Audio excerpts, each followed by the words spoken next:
of the public into the room. Barbara, you can invite people in there if you want.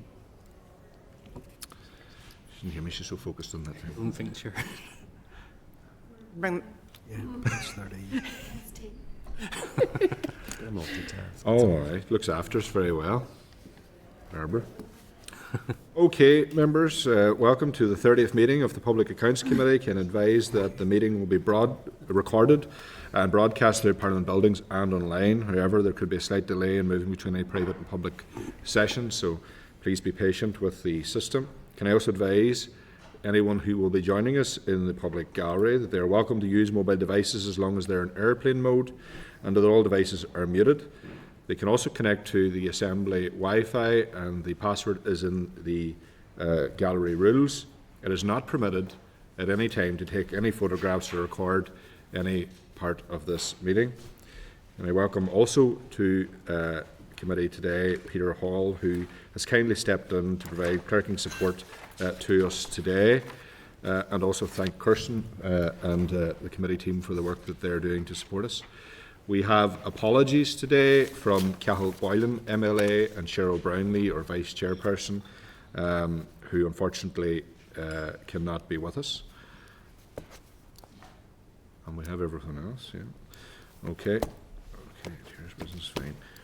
Okay, members, we'll move on to agenda item 3 is draft minutes. Can I refer members to the pack for a copy of the draft minutes of the meeting held on the 23rd of January, page 6 of the pack. And if members would consider and agree those minutes if accurate. Yep. Thank you. Okay, members, can I ask, has anyone any relevant declaration of interest to declare for this particular meeting? Okay, members, moving on. Agenda item 4 is the inquiry into developing the skills for Northern Ireland's future evidence session. Can I welcome to the meeting Blanid Gervin, the Youth Assembly member, Harrison Kerr, Youth Assembly member, Mr. Rory Brown, Youth Assembly member, Ms. Paige Brennan, Youth Assembly member, Dorina Carville, our Controller and Auditor General, who will be joining us, and Stuart Stevenson, hopefully, who will be joining us shortly as well. Can I also welcome the Northern Ireland Youth Assembly staff team, Lucy, Claire and Ren, and thank them for facilitating the session today. It's greatly appreciated. All smiles down there. It's good. Can I also refer members to the relevant papers relating to this agenda item, which you'll find at pages 14 to 27 of the main pack. Blanid, Harrison, Rory and Paige, you're very welcome to the Public Accounts Committee. We've been looking forward to seeing you and meeting with you and engaging with you. But more importantly, you being here with us and sharing some of your questions with us, which we're very happy to take. So don't be afraid as well when we raise questions to you to challenge us a wee bit as well. Okay, so we'll open the. Can I invite you to present your report? So in whatever way you have that arranged, and if members have any questions for our Youth Assembly, please indicate, and we'll move accordingly with that said. So I'll open it to yourselves, and we're all ready. Hello everyone, my name is Blanid and thank you for having us today. I'm going to begin by giving you some brief background about the Youth Assembly, and the other members are going to talk about access to qualifications, careers guidance, academic and vocational skills, and skills with collaborative practice. So, the Youth Assembly is a diverse group of 90 young people from the ages 13 to 17. We are from every constituency and represent Section 75 categories. In the Youth Assembly, we perform 3 things: to engage with the Northern Ireland Assembly, specifically with Assembly committees on legislation and inquiries relevant to young people; to undertake project work generated by the 3 Youth Assembly committees, and enable consultation with government departments to participate in Youth Voice projects. As Youth Assembly members, we are very grateful that we received a briefing from the Public Account Committee staff, and we'd like to give a special thanks to Deputy Chair Cheryl Brownlee, MLA, and other committee staff for meeting with the Youth Assembly members, during which Youth Assembly members gave our views via a Mentimeter survey, which can be found in members' packs. Thank you. Hello, I'm Rory, and today I'm talking about access to qualification and the Youth Assembly's thoughts on that. Most members stated that they were offered a wide range of qualifications at their school. However, an issue was taken with some schools' attitude toward university and it being seen as the default option and tech as a last resort. Students also said they were required to achieve certain number of points or grades in order to stay on for their next year of GCSEs or to come back after AS levels. We feel as if this may affect the choices they are likely to make. One member who attended an all-abilities school said members had a wide range of qualification opportunities. Members said they would like more options at GCSE, such as PE and politics, and other subjects that might not be traditionally taught. Some stated that they feel limited by the number of required subjects that take up valuable slots on a timetable, and would like more access to vocational subjects. Now I will pass it on to my fellow member, Harrison. Hello, my name is Harrison, and just moving on to address careers guidance in schools. Overall, members' experiences were mostly positive. The advice provided by schools was generally useful, although as Roy said, there was a great emphasis on the A-levels and uni pathway. Members had opportunities to meet with a range of adults to discuss their futures in schools. You can find more information on this in your packs, although it was noted that more personalised advice that could take into account every student's specific situation and individual strengths would be appreciated. For example, we think that one-on-one meetings in particular would facilitate this. In particular, my fellow member Blonde also said that as a young carer, she would like advice on how to manage her own unique responsibilities and plan for her own career. Previously, the Youth Assembly also engaged with Syrian Youth Voice, and some of them also described how they struggled as newcomers to Northern Ireland, managing the transition and understanding our academic system, and how they would like some more support from their schools on this. Members also reported a problem with consistency of delivery of careers advice. It can vary greatly across schools, and some students may be disadvantaged in the future as a result. Another few important points that we would like to raise: members would like opportunities to find out more about careers through guided research and work experience, which we're going to discuss more in detail later.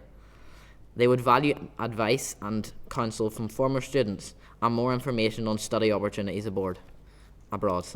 Thank you. Hello, I'm Paige and I'll be touching on a range of points, beginning with academic versus vocational qualifications. So the vast majority of members stated that the academic and vocational qualifications are not equally promoted or valued. Members felt that they were expected to continue on to sixth form and that only academic subjects were available.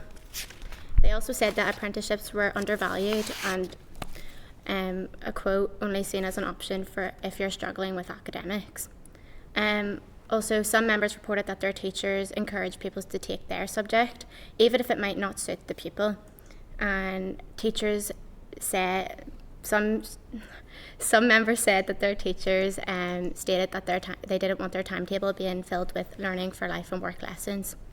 One member reported that teachers in some subjects were more open to vocational routes.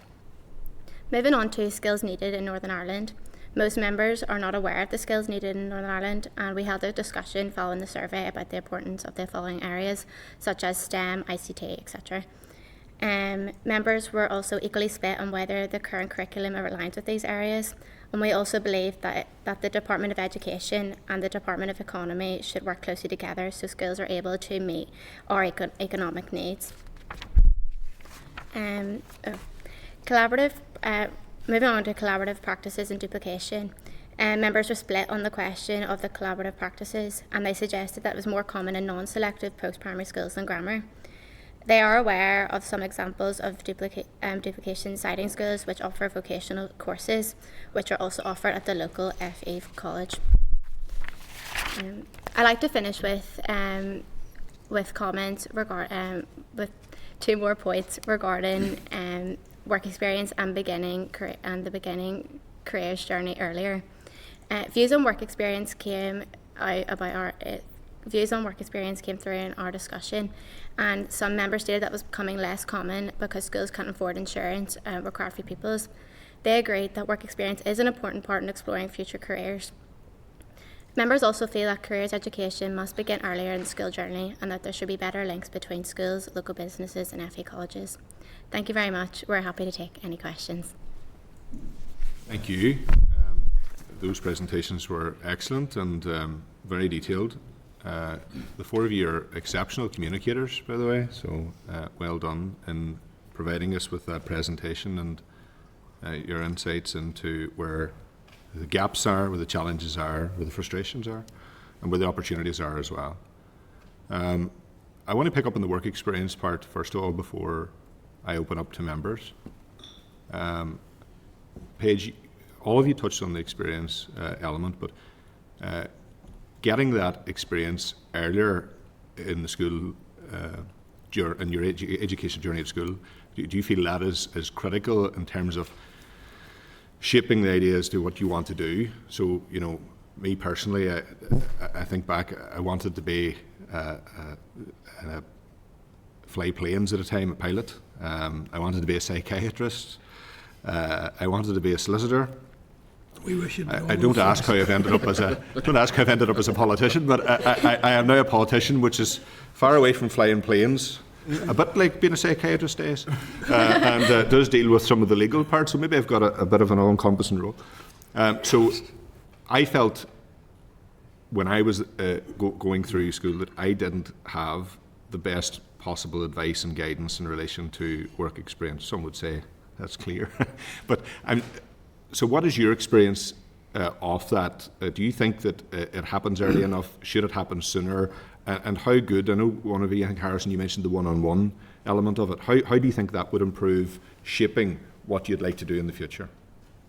Well, me personally, so next week I'll be picking my A-levels and I've had no work experience, and I think on the meeting we had, someone did mention that I think maybe one of our youth assembly workers, they stated that they might have wanted to become, as you said, like a solicitor or lawyer, but when they did go off on their work experience, they realised that they didn't want to do it. Whereas many when coming to picking a career, people might have this different idea of what that entails and might go on to study that and then realise they don't like it. Whereas through work experience, we'll be able to see that earlier and be able to make a good decision on what career we want to go through, because we now know what that is like. Yeah, you for that. So if you haven't had, not you personally, but if a student hasn't had work experience and has this idea, say, of what it is to be a solicitor. So, you know, originally I thought you go to court, you fight for somebody, that all sounds good, but what people don't realise, and what I certainly didn't realise, is behind the scenes there's a mountain of paperwork, endless days in the office. It's not a 9-to-5 job. You're on call 7 days a week. So I changed my course on that, and I'm still on call 7 days a week. But You do all those things? and I do all those things as well. So do you think that this is having a knock-on effect to people then pursuing a course at university or A-level in university in that direction, and by the time they get there and realise what it's about, they go, oh my God, I've spent the last number of years doing all of this and it's not for me, it's not a right fit? Yeah, I believe that, because many, as you know, university can be very, very expensive, and people might go down that route and realise that they don't like it, yet have all this university fees to pay for something that they don't even like doing. So having that work experience, they'll be able to make an informed decision without having a whole load of money to pay, and so, all that time being taken away, and be able and having to go and restudy a new thing that they wasted that time on. Is it right to say that schools need to do more to provide those opportunities for greater work experience at an earlier stage? Yeah. Okay. If I can pick Yes. up on that a second, I would say definitely, especially with the rise of online meetings and such becoming more popular. I don't think that it can be afforded to forget about in-person work experience, actually being there, seeing beside the person who's doing what you might want to do in the future.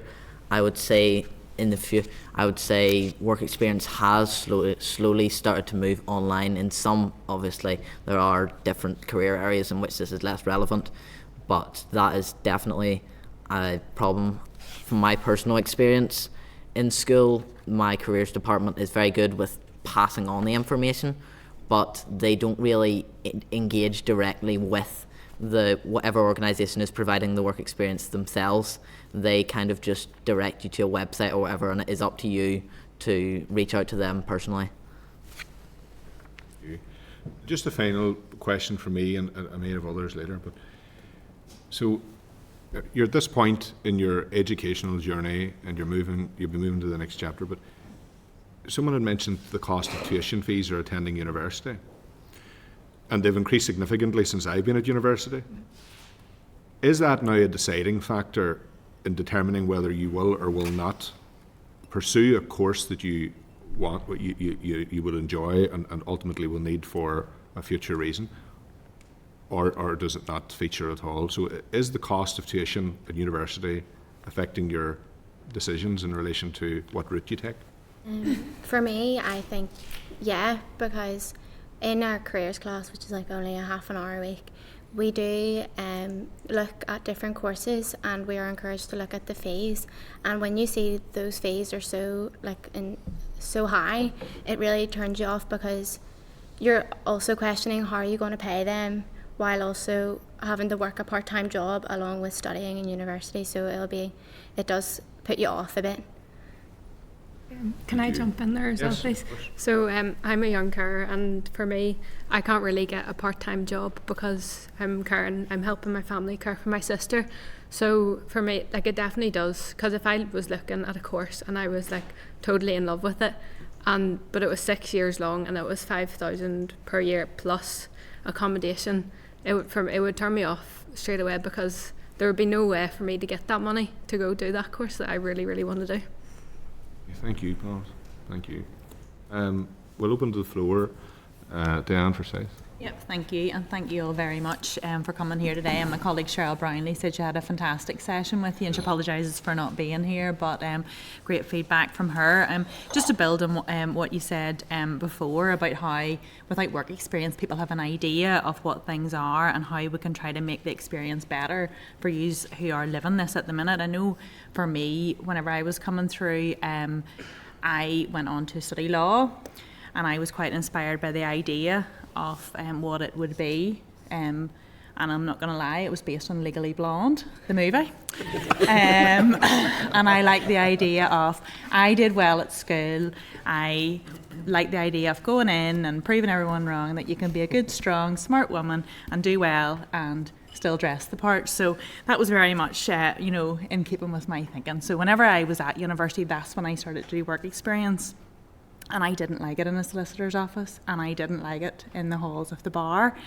But the issue actually then was, a law degree is a fantastic degree because it develops these particular skills for drafting legislation, analysing legislation, speed reading, all these types of skills. And then I went on postgrad to train to be an accountant, and then working on different things. I think that those skills assist you in doing that. And then I'm back here now as an MLA, involved with writing legislation. So the skill base actually went with me. But this particular report and this inquiry that we're doing is about the skills needs. And some of them, your feedback was that people weren't aware of things in terms of skills. It's very much, what job do you want to do, not what skills can we build on. What do you think we could do in the schools to try to make it more about the skills and not say, what job do you want to do, rather than shape it with the skills? I would definitely say my earlier point that one-on-one careers interviews that are tailored to the individual's particular strengths and interests, because after all, as well, I think teachers, if they've been teaching you for quite a few years, then they will get to know your strengths and your weaknesses, what you like doing and what you don't like doing. And obviously you're going to bring your own opinions to a careers meeting, but it would also be great for teachers to kind of explain to you what might be, because some people have an idea right away what they're going to do, but some people don't. and I would definitely say that having some more teacher guidance and suggestions, that communication with the careers advisor over the year rather than just one meeting before you make your choices would make people more aware of the skills that are needed in Northern Ireland and the kind of jobs that would be suited to them personally. Could I also just say about that? I sort of feel like that would be a very necessary improvement about getting more personalised for each student. It felt as if for me when I went in for my careers interview to decide on my GCSEs, like it felt like they had received very little information about what I was good at, what I was bad at, and it was all, we'll figure that out in the very limited 10 minutes we have with you. And there was more of a focus on the actual results of like academics rather than say practical skills, for example. Like, so there was no indication whether I was good at practical skills. There was no indication whether I was good at memorizing, whether I was good at writing, that sort of thing. It was more they looked at a number and then decided everything based on that. It feels like I think careers teachers should be provided with more insightful sort of, I don't know what to call them, but sort of maybe not statistics, but that sort of thing about each student to sort of gain more of a idea of what sort of career they would like to go down. Thank you. And just a wee small follow-up. Do you think it would be useful to have more people who are in jobs or positions that you maybe admire or aspire to come back and say, well, what did you study? How did you get there? What was your path? Because everybody's is very different. Everyone's got a very different, shape as to how they got there. Well, to answer that, I know my school is hosting a careers day next week, and a whole load of organisations are coming in, and many schools are coming to our school to view them and also to get information of what that career entails. However, it seems a bit not pointless, but our A-level day of choices is the day before, so we're getting this advice on careers, yet picking our some of us will be picking our A-levels the day before, so we might get this crucial information yet pick the wrong A-levels to carry on with one of those careers that might interest us. No, thank you very much. Really, really useful, and appreciate it, because we hear a lot from officials who are setting the policies, but I think it's so important to hear the lived experience from those that are in education at the minute. Thank you, Chair. We'll come to Colin Gildernew, but just before I do, and not to single out any of your teachers in any way, shape or form, but I couldn't pretend to know everything about every possible career. So is the current model the best to ensure that you're equipped with the information you need to make the decisions about your future in terms of career, job or opportunities generally? Could they be doing with... how do you answer that without saying your teacher? So basically, should people who have the experience be coming in and giving a range of options in each sector, as opposed to a teacher expecting to explain to you about finance, ICT, STEM, all these various things? Should it be specific to the experts to come in and provide an open day for you at an earlier age to say, oh, I like that, and then you can go further into that area and question on it? Yeah. Sorry. Go ahead. All right, I'll go first. I feel like I definitely had that issue, I think, where one teacher, the idea was of my school's approach was one teacher is all they could really manage to get, and they were given ideas of what they could do each lesson, and they were basically, it was the best they could do was give you a bit of information in each sort of sector of job, and it felt like I wouldn't say it's my school's fault, but it did feel like there was quite a bit of pressure on that on the few teachers who they only knew about maybe a couple sectors, but they had to then teach about these other things. Although over the years there were some sort of people who came in who were only sort of coming in to give us information on their line of work, and that was really helpful, that sort of thing. I feel like, although it could be hard to cover a wide range of jobs and opportunities and stuff like that, I think bringing in people who are actually working and doing that currently, I feel like that would be the best approach, but I feel like it would be hard to achieve. Because it's more of a perfect world idea, I think, is having people coming in telling you what it's like to work in their position. Okay, thank you. Colin? Yep, thank you very much, Chair. And I suppose just to start out, to thank all of you for coming along and the facilitators. And I probably should have declared an interest at the start in relation to the fact that I have worked previously as an MLA with Blanid on that young carer specific issue a number of years ago, which will give you some idea of the calibre and commitment that Blanid brings. So I want to acknowledge that. Just to say as well, I have 2 boys myself, one just starting on GCSEs and one in his final year of A-levels, so I have a very personal awareness of the issues that we're discussing here. And just to say also to you, Blanid, your skills that you already have as a young carer, you should never minimise or underestimate. You will have very transferable skills around organising time, prioritising, all of those things that any employer would be very keen. So never neglect to mention that in any of your applications.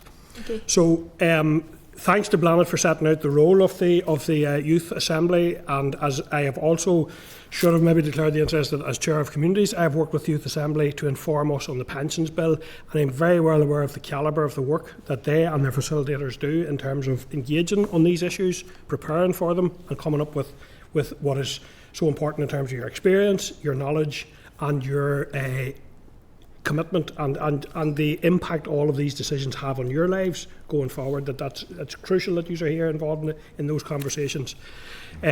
Rory's contribution, and I've only one question I just want to touch, but Rory's contribution is very interesting as well. And in terms of, you'd said about the ability to study PE and politics and other things. As you can see, I majored in politics more than the PE end of it, but I have to say your point is very well made. And I had the opportunity, for example, to study Latin, which is very useful across a range of languages, but I hear now more and more like even history and things being dropped off curriculums. And I think there's a real important part about studying what you want to study as well as studying for a career or a job. And I know we're focusing on the skills and the career end of it today. Paige's point, just to briefly touch, I think Paige made an excellent point there, and I think it's actually one that we should be considering further after this session around young people not being aware of the skills needed. That's a really fundamental and basic and easily enough addressed issue in terms of just providing pupils. If you're not aware of that, then how do you make those informed choices? So I think that's something that could easily enough be included as a recommendation and as part of our contribution. And my question then finally is around, and it's to all of you, but it's touched on the point that Harrison made around careers advice and how that's structured. So I'm wondering, we know that the universities and that are very frequently into schools and setting out their stall. Do you feel that you're hearing from enough of other opportunities and other pathways, such as the colleges, local colleges, directly from industry, directly from other business? Are they getting an opportunity to come into your schools and set out what a career path or what the skills they need, rather than sort of just a focus on academic achievement, as you've touched upon? If I can just talk about that briefly, I would say from my experience at school, there has definitely been in some elements, especially engineering, technology, we have had local organisations, local FE colleges coming in to explain to pupils that are interested about that and what future careers in that path could lead to. And we've also had former students who have pursued a range of professions, from medicine to IT to engineering. They have also been in, and that, I would say, that's definitely a key element of careers education, hearing the experiences of other people who have gone down that career path, the positives, what they've maybe regretted doing, and what they want to tell the people of the next generation of what they should be aware of before they go into this profession. Thank you. Okay, David Honeyford. Thank you. You've covered a lot of base, which is really useful. My kids are slightly older, and one's out of uni and at uni, and I find as a parent that the careers advice they got in the next bit when they were doing their A-levels was actually UCAS filling out form advice rather than actual careers advice. Not to take away from the teachers who were brilliant at that. So Daniel said a minute ago about how you would get that advice to you. Just to tease that out a little bit more, how would you want to hear that advice? A teacher obviously can't know everything, as Daniel said. How would you want to be that presented to you, and how do you make that even then across a range of skills? Well, for me personally, about 2 weeks ago, I got a phone call with a careers advisor for 15 minutes. It was informative, but I believe a one-on-one interview for a lot longer would have been much better for me and feel much more personal, because while the careers call was good and I was able to give them my GCSEs, what sort of volunteering opportunities I was in and what I was interested to, it didn't feel as personal as I wanted it to, and it went quite quickly, so I wasn't able to get all my points out whilst listening to the careers advisor giving me advice to move on. So I definitely believe a longer, more detailed and in-person interview with a careers advisor, and maybe even someone from the school who knows me and knows what I'm good at would help a lot and help me figure out a good career suited for myself. Could I also say about there, what you're saying, I felt in a way that some Youth Assembly members seem to allude that when they did have a careers meeting, it was more about filling out the form to get their GCSEs choices done, rather than what are you interested in, what sort of profession are you looking to go into, because of the short nature of the calls, which I felt was a big limiting factor in sort of exploring every sort of, well, maybe not every opportunity, but a variety of different opportunities. I'm just going to very quickly say also about when careers education should begin and end. These careers meetings, I feel like, and other Youth Assembly members have commented as well, that careers education should begin earlier in the school journey, at the start of secondary school, and there should be more continuous, there should be regular meetings with a careers advisor, the same careers advisor, not someone who's just getting to know your situation, so that you can continue to consult on that with them on any problems or issues or opportunities that you'd like to know more about. You could also do small groups of like people who maybe know each other or are interested in similar things, because then you can cover more people and say the stuff that they are all interested in, but then they can go and help with. Two really, really quick things. You mentioned work experience and being able to access. How do you access work experience? So if you're, how are you able to access what you would want to do? We don't know. Yeah, I don't know. Okay. We don't know if, and personally, I don't know if we do receive work experience or not. We do in my school. Some do mention doing work experience, but I don't know if the schools provided that for them or if they went off and did it themselves. And we have no clue on how to access that ourselves. Okay. And then just finally, just something to pick up what you said about the fees and how am I going to pay this, and that's really concerning to listen to the young next generation, or the coming through the barrier to education then, or third level education. You've seen a barrier that you have, how do I pay this? So just by a couple of things that you've said, is your understanding, because this could be a communication thing, but is your understanding is it's £5,000 of fees, you have to pay that as well as live at the same time? Yeah. Okay. No. Well, yeah, sorry. Yeah, well, I know one of my aunts went to university, and I do know I'm aware that like student loans and or grants you can get. However, it is a continuous process. If you do get a loan, now I think my aunt is around like 37, and she, I think, just has stopped paying her uni fees, and she has a quite high job, so she is able to provide that money and get it done quickly. Whereas some people might go to uni and have a lesser paying job and will be continuing paying that for an extended period of time while continuing to pay say rent or mortgages along with other bills. Okay. You know?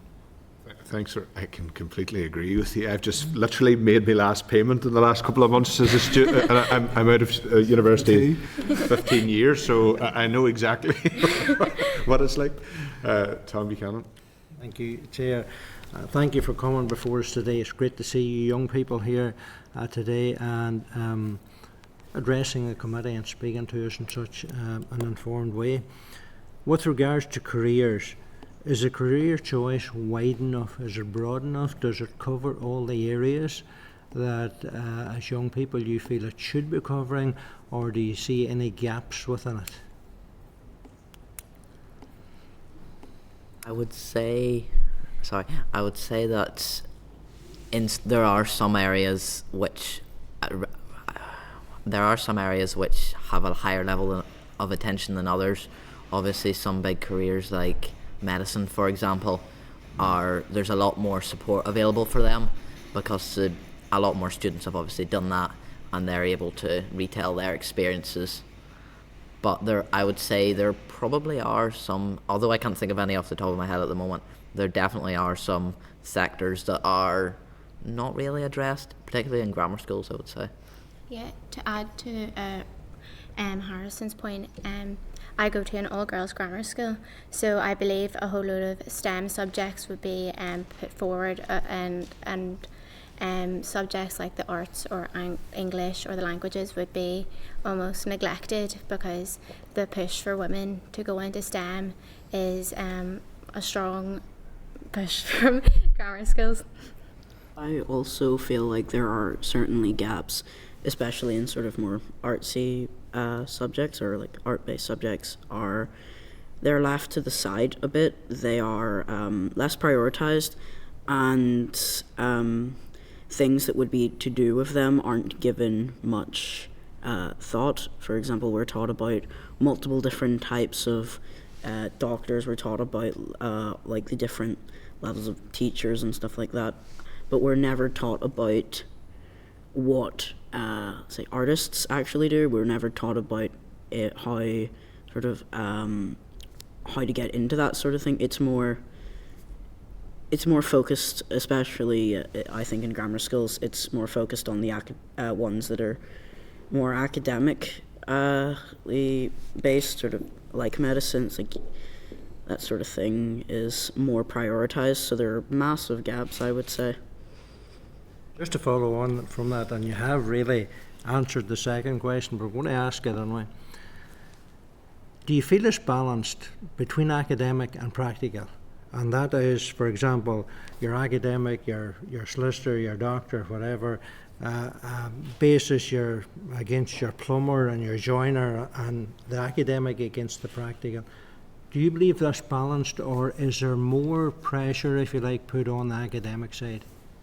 There's definitely more pressure put on the academic side. One of the examples you gave there, I didn't know what a joiner was until a couple of months ago because no one told me. Because it was sort of, it was assumed since I go to a grammar school that I would do something more academic. It's definitely not pushed or even mentioned, really, those sort of career paths. Well, personally in my school, because I go to an all-ability school, both routes are equally pushed. We had option talks today, and it's always you can come and stay back, or you can go to here. And actually today in school, the school was talking about making bespoke plans for maybe those who didn't get their 6 GCSEs that they need to get in. They could have 4 or 5 and then repeat the ones they needed to do again and do an A-level. But both are like S or C, and all are pushed just as equally as coming back is.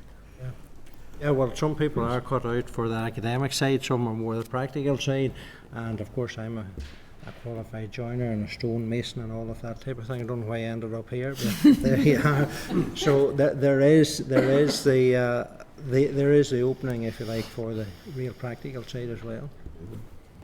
Thank you, Tom. Jack of all trades is really what you were saying there. Master of none. Colin Crawford. All right. Thanks, Chair. And can I join with the rest to say thank you, genuinely. Thank you for your time here today. It has been absolutely been a pleasure to have you. Not only to have you, but to take time to listen to you. and hopefully as a committee to take on board what you have said, and hopefully we can go away and help you guys in the long run. Both my questions have been answered. That's the problem with going last, but it was the first question was just around the resources which would help you make those better informed choices, and Harrison touched on that. And then the second question, which has already been answered, was the introduction of careers advice or career support earlier on your school journey. So again, thank you for your time. I'm sure it's been not easy coming in front of us crowd, but it has been really beneficial, so thank you all so much. Okay, Padraig Delargy and then Colin briefly. Padraig, can you hear us? Yeah. Padraig's coming on remotely, all the way from the northwest. If he can hear us now.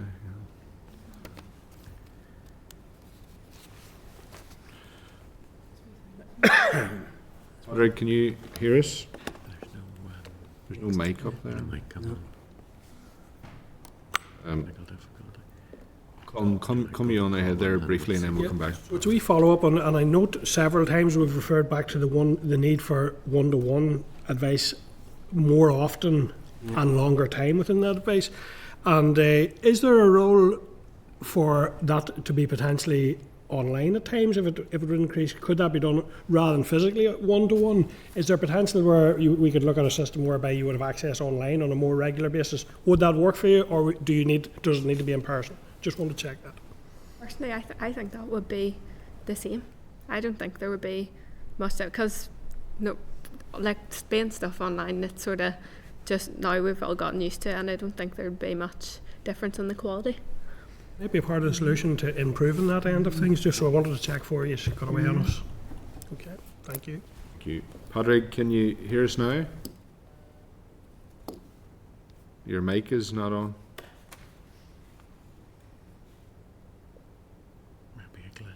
Maybe a glitch, yeah.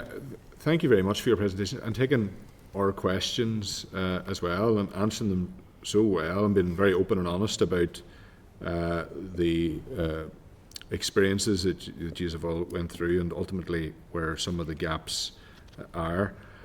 You know, all of us kind of had an idea when we're of an age of what we think we want to do, without being informed with proper information about what that actually means. And I fear that even so many years after I've left school, that still is indeed the case. The truth is, work experience is invaluable to give you a real insight into what it means to be a doctor, a solicitor, a joiner, a plumber, all of those things. And only when you actually see it in action will you understand if you want to do it or not. And minds change as time goes on. I had a number of interesting conversations over the last few years with an organisation called Speakers for Schools. Have you ever heard of them? Yeah, they're a very good organisation. You can get them on Google. And they have said that right now over half of state-educated students in schools and colleges like yours leave with no work experience. So they're an organisation that's focused on this particular issue. I find some of the conversations fascinating with them, and these are directly in line with what they've been telling me privately as an MLA, not through this committee. It is a major challenge. Equally as well, you know, when I reflect back, I think I wish someone had told me where the gaps were in Northern Ireland even, because if, for instance, all of us in this room said we want to be a solicitor, but there's no demand for solicitors, well, we're not all going to get jobs. But if someone said there's a huge need for engineers and ICT, or there's a lot of available opportunities in finance now, etc., that's where you would probably try and look at if you thought there was going to be an outcome that would benefit you in your future. Because I have found from a lot of people, even at my age now, they're saying that they wish they had been informed back then and probably wouldn't have taken the course that they did in direction or otherwise. Padraig has joined us just as I was kind of buying time there. So Padraig, I was keeping us Northwest people on side here. So if you can hear us and your mic, he's muted. We can't. Yeah, Chair, that should be me now, is it? Yeah, that's you. Sorry about that. It wasn't giving me an option to either mute or go on there. So hopefully you can hear me now. Yeah. Yep.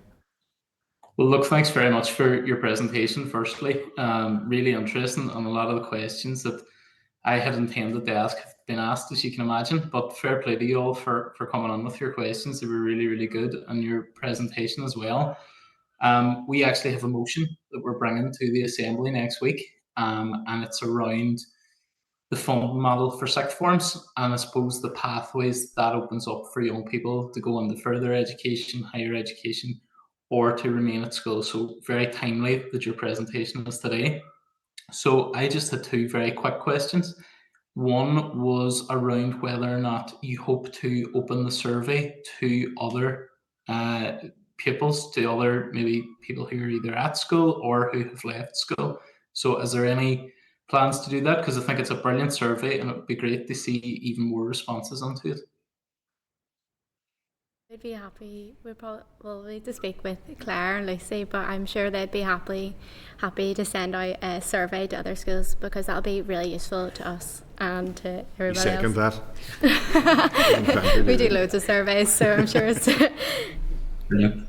Well, you've obviously done a huge amount of work on it, and it would be really good to get that opinion, I think, right across from others as well. So well done on that. And then my second question was just, I am an MLA in Derry, and the Foyle Learning Community is something up here. So it's to see whether or not you have models like that in your own areas as well. So basically, there are quite a number of grammar schools, secondary schools, and so on here. And maybe if there wasn't one subject offered at their school, they might go and do it at another school. So for example, if it was history that's been mentioned already, if history wasn't available at school A, then you might go and do that at school B. Is that something that you find in all your areas, or is it just in some? I know from in the area I go to school, I've heard of people doing it. I have never met anyone who has ever done it. But what is more common in that area is people moving school altogether, say going from one grammar school to another, or from a secondary school to a grammar school, for whatever reason, whether it be subject variety, whether it be they have become more academic and want to go to a different school because they can now. But I've heard of people doing it, but it seems to be a lot rarer around me. To add to Rory's point, I go to St Dominic's, so we're right beside All Saints, and I do see some All Saints students come into our school to learn subjects that maybe All Saints doesn't offer, and they go back and forth between schools because we're quite close. Just to add to that, in my school I've definitely seen one. I think it's if there's courses that people want to do, like our school would do, like pupils from other schools would come to our school, or pupils from our school would go to the other school if there's not enough people to do it, but then that makes a class. Okay. Very good. So it's something that's done more broadly as well. And do you think it's something, if you knew that a subject wasn't offered in your school, but that it might be offered in another school, do you think that would put you off doing it if you had to travel, or not, just from your own points of view? For me, I don't think it would. If I was passionate about doing the subject, especially for, say, A level, I would definitely travel, as long as it's not an absurd distance. Although for me, I think it would put me off, because previously I've obviously been in the school for 5 years, and the thought of going away again to a completely different school without any of my friends or people that I know would definitely put me off. I think for me it would put me off as well, because it'd be very daunting, but then also I could just do another subject in my own school and spend more time studying on it, whether instead of having to travel to the other school just to do the different one. All right, Patrick. Okay, well, thank you very much for your answers and for your presentation today. It's been really informative. Thank you. Thank you, Patrick. Okay, so members, thanks for all the questions. Has the CNAG anything that you'd like to add? No? Thanks very much. Stuart? Just a quick challenge. So Stuart's from the Treasury Officer of Accounts. I work in the Department of Yeah, Finance. and he keeps us all right, yeah. In in the public services, in terms of a thank you for a good job, you normally get another job. So in that spirit, I would like to say the executive draft budget is out for consultation. The way you folks have researched your evidence and delivered it today and dealt with questions, we would like to hear from you on your opinions on our priorities, what we spend money on, what we don't.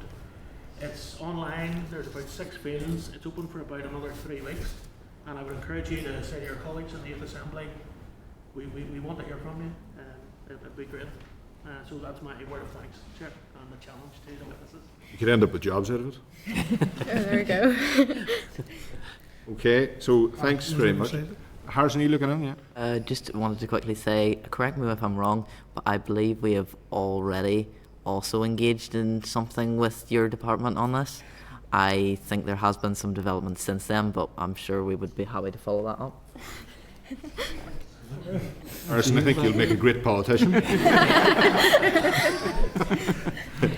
So thank you to each of you, Blanid, Harrison, Rory and Paige, for attending, for taking our questions, for being very honest and forthright in where the challenges exist, and also for the engagement with the Vice Chair last week. Her feedback of the session was very, very positive, and we're very, very fortunate to have such great young people in the Youth Assembly, very ably supported by the fantastic team, who I'm glad you're given plenty of work to do.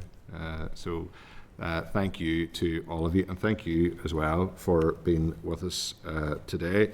Thank you, Stuart, and thanks to the Audit Office for their work. So thank you, and we'll suspend proceedings briefly before we commence the next session, okay? So I think we're going to photographs. Do we photograph? Yeah. Are we ready? Photograph members, yeah. Public session.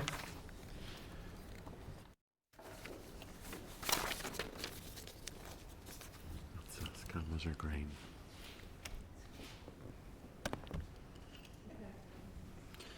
Thank you, Mike. Okay.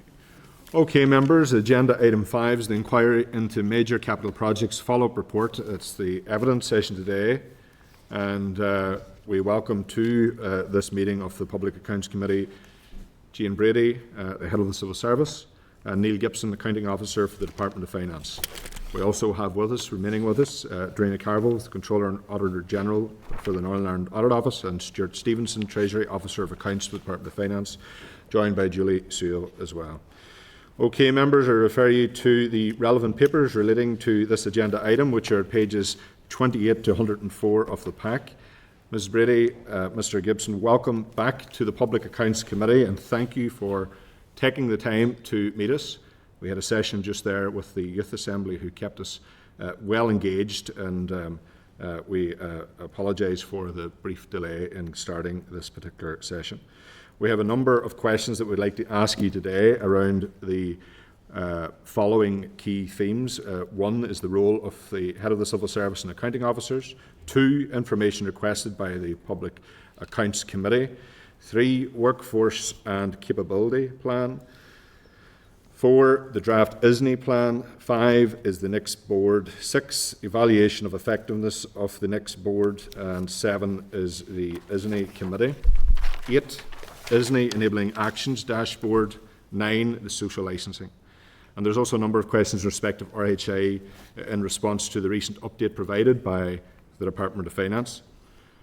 10 is the implementation of outstanding recommendations, which is question 24 to 28, and 11 is the available documentation. So, so that we can make the best use of our time this afternoon, can I ask that we keep our answers brief and to the point?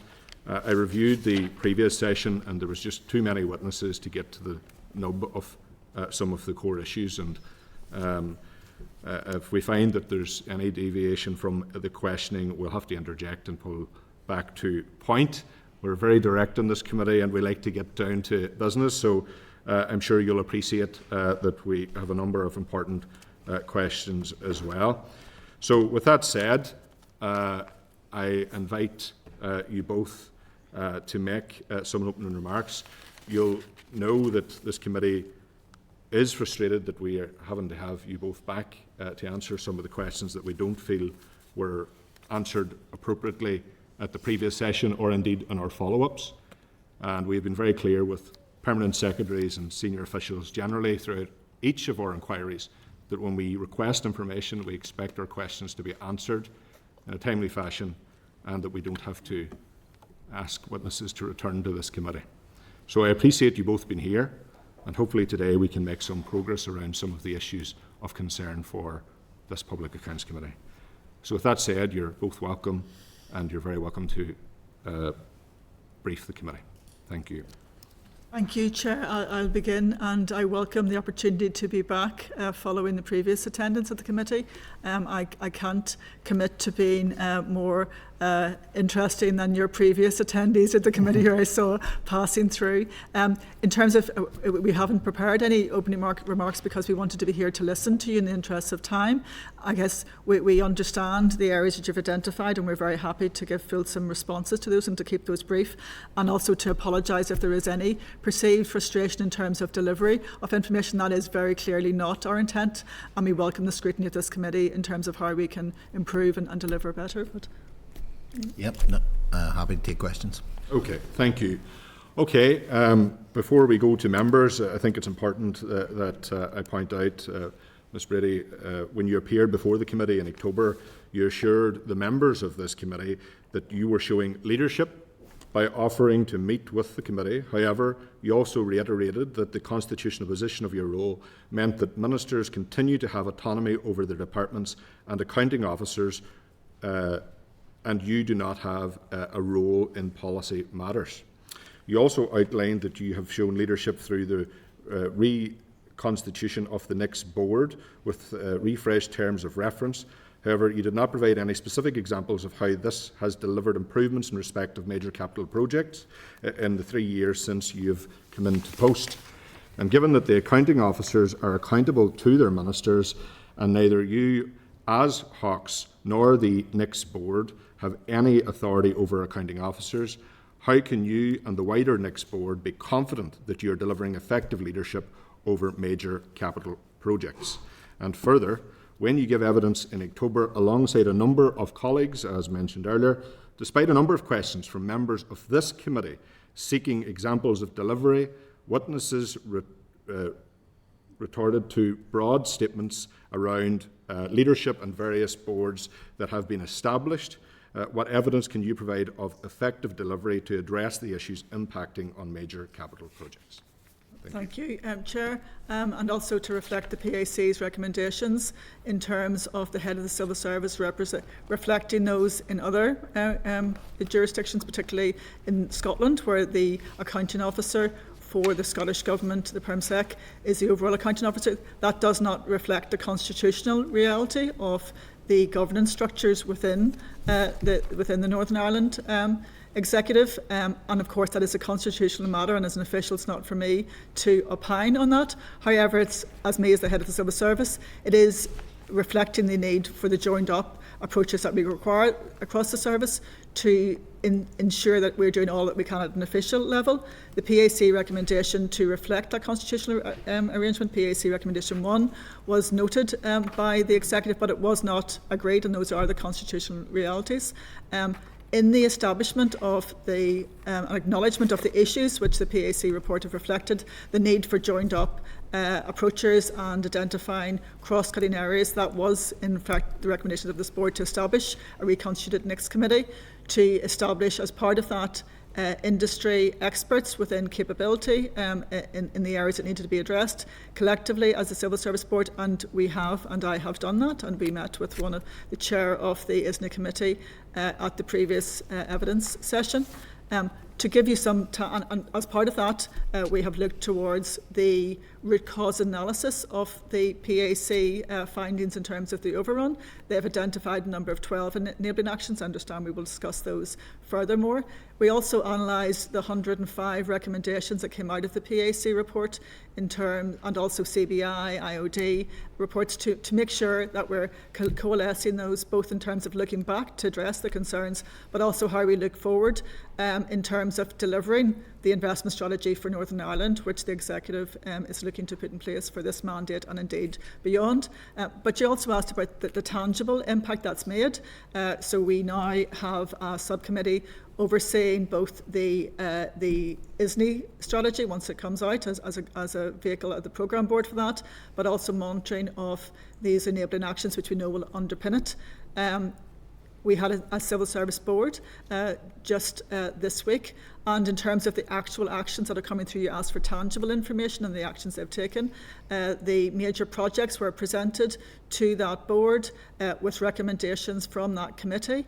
There were identified a number of consecutive reds as part of those reporting. It was agreed by that next board that actually the ISNI committee should perform a scrutiny function in terms of those projects within a sector, that we should look towards both what are the root cause analysis of that overspend, but what can we do to intervene in terms of supporting those. So that was a structure within the next board to identify that. It also looked towards what levels of reporting we should do from a scrutiny perspective and increase that to 10 million as part of those areas.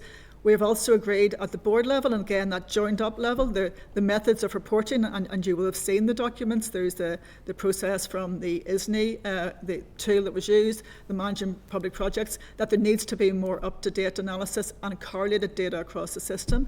So we have, through one of those projects, delivered a data map function that was provided as part of the correspondence back to this committee. That was agreed by the Civil Service Board that should be embedded within all the projects so that there is a corollary of all the information that we need to analyse it. Because some of this, as I'm sure you'll have seen, is how you actually get the information to make informed decisions. Some of it's looking back. What are the root causes that have got us into this position? And they're clearly defined. How do we look towards all those recommendations and make sure we have a sense of what we're doing with those? But also then, how do we get the data and evidence real time to understand how those may be impacted in the future? So I hope that's given you some view of the framework within the constitutional environment that we operate, but the areas that we are looking towards progressing. I will also say that part of the process, and you're aware that obviously ministers direct their departments, as is rightly so, and the accounting officer is responsible to these committees, is under the direction and control of their minister, but I am their line manager. So those structures that are instituted as part of that, the monitoring that we'll provide at the Civil Service Board will allow me to have forums to hold my permanent secretary colleagues accountable for the areas that they are responsible, and that information will be provided through those committees in a qualified and quantified information to allow me to perform that my line management role in that regard. I don't know whether, Neil, you have any further examples from? Just a couple to add to that would be things like there is a behavioural change when you have that level of scrutiny that Jane has spoken about. So having, which you'll have seen, the enabling actions and a regular standing item on the next board, coming evidence from the ISNI subcommittee, bringing those things forward for us to consider. It means it's coming back every month, and certainly, although obviously Department of Finance doesn't have any capital projects on that list, seeing those coming forward in front of your peers, talking collegiately, leaning in, trying to help, trying to support, has meant that there's already been some things progressed in Department of Finance that maybe in a previous time would have taken a bit longer. So things like procurement limit changes, which we're working through, looking at the practicalities of delegated limits to departments, accelerating the processes because they're coming out of these evidence reports to say that. So those are, although those are more in the policy framework, if you like, they're all coming out of that increased scrutiny at the NICS board. Okay. I accept, that the constitutional legal position between here and Scotland is different, but it's the tangible impact that's important, and I think that that's a point of concern. Can I ask what targets have been set, and are they measurable? And can you share the targets with this committee? So the targets that are set in terms of the KPIs are being defined in terms of the enabling actions. We can provide those. We have a dashboard that was presented both in terms of the major projects, which was presented to the Civil Service Board on Monday, plus also the status of the 8 of the 12 enabling actions and the deliverables that had to be provided with each of those. I think we had 5 ambers in the previous report, which was in November, which was provided. Those have now now moved through the actions that have been delivered from the enabling actions into green as well. So absolutely we can provide those papers to you. We're also in that, one of the enabling actions is to look at better data mapping to make the exercise of indeed the NIAO and indeed us within the next board a little bit easier, because there is a lot of information out there amongst different the COPs at departmental level, so trying to get one version that would be much easier to interrogate and look at in terms of some of those metrics. Each individual department will have, like I have 2 COPs within my area, and they have their own KPIs which are published and reported upon on our website. And it would be our view that the major projects would be integrated with the projects in the investment strategy. So we have one common source of projects, but also one common source of KPIs and data to inform those. And also some of the structures for reporting have been manually based in different mechanisms with departments. That will be a standard that was agreed with the next board on Tuesday. That would be a standard format which PermSecs have committed that will be delivered within their projects so we have an actual evidence base to make qualified judgments of where things are moving outside those boundaries. Yeah. Do you accept that the issues that are of note here have persisted and the weaknesses have persisted for a considerable period of time? I absolutely accept that we have to do better, and there's the PAC report, talked of the overspends, but I'm very clear that it's not just the overspends, which are majorly significant. It is the lost opportunity. It is the deaths on our roads. It is the schools that are deteriorating. So it is not sufficient for me to come here and say there is a governance structure in Northern Ireland which doesn't allow me to direct. I and we as leaders need to find a way to address those issues. But actually, it's until you interrogate the information behind that. We had 105 recommendations. The SIB root cause analysis identified some clear areas that actually we need to unpick to address those. So we can talk about some of the delays and the A5, the cost for it, and the loss of life for it. That was 2012, estimated to be about 800 million for 2018, and much escalated, but the lives and the impact in those areas. Much of that isn't down to actually kind of a function of one individual. That's largely around that, when we look into it, planning and social licence and how we actually build that into the process. And whilst it's done in piecemeal in areas across the service, there are good examples of us doing it well. This needs to be a collective effort, so we have to provide structures across the service. We had to interrogate, and that's what SIB did, very detailed analysis based on the PAC reports. What are the things that are underpicking that these are happening time and time again? And they identified 3 broad areas. One was about the people, the capability that we had in the service, but also the training that we provided. Others was about the processes that we put in place. And those are about the business plan process, how we look towards those areas, the procurement. And then the other areas, and planning, of course, is part of that, the immediate planning and the structures that we have with the PAC. And then we need to look at policy to go towards 80% of our energy by 2030 in terms of net zero. There needs to be fundamental changes. So to understand those these are the issues we need to affect, and they need to be cross-cutting. The committee that's established has leads for those, but actually they engage with all the SROs. So that collective way, the business plan process, which engaged to say, how do we actually look towards changes? And there was tangible outcome came from that, which was in the next board. So 105 of our SROs attended that event, led by that. Some of them delivering well on their projects, but actually understanding where the areas are that we need to actually focus and address, and then holding everyone to account for that and reporting that, both in terms of that board, but also to the next board in terms of how we drive those forward. Yep. But the fact remains, these projects have overspent by billions now, and that has a direct significant cost on a wide range of things. There are elements that are beyond your control, without a doubt. But equally, you've mentioned the A5. One of the main hurdles of the A5 originally was that a core directive wasn't carried out into the project, which caused it to be delayed originally. So the point I'm asking when I look across these projects is, why are given what you've said to this committee, why are these issues continuing to persist today? Given all these structures and everything else, why are they continuing to persist and cause considerable issues? Well, obviously, major capital projects have a major timeline to progress in some of those areas. So these are not things that you can quickly fix in terms of delivery. I think if you look towards the A5 as an example, so there was a 3 billion overspend in terms of estimation. 1 billion plus of that is in the A5. The estimations that we look towards on that timeline, and indeed that 50% of that's inflationary based. Also, and I came back at some of the recommendations, that those increase in cost estimates are based on your outline business case.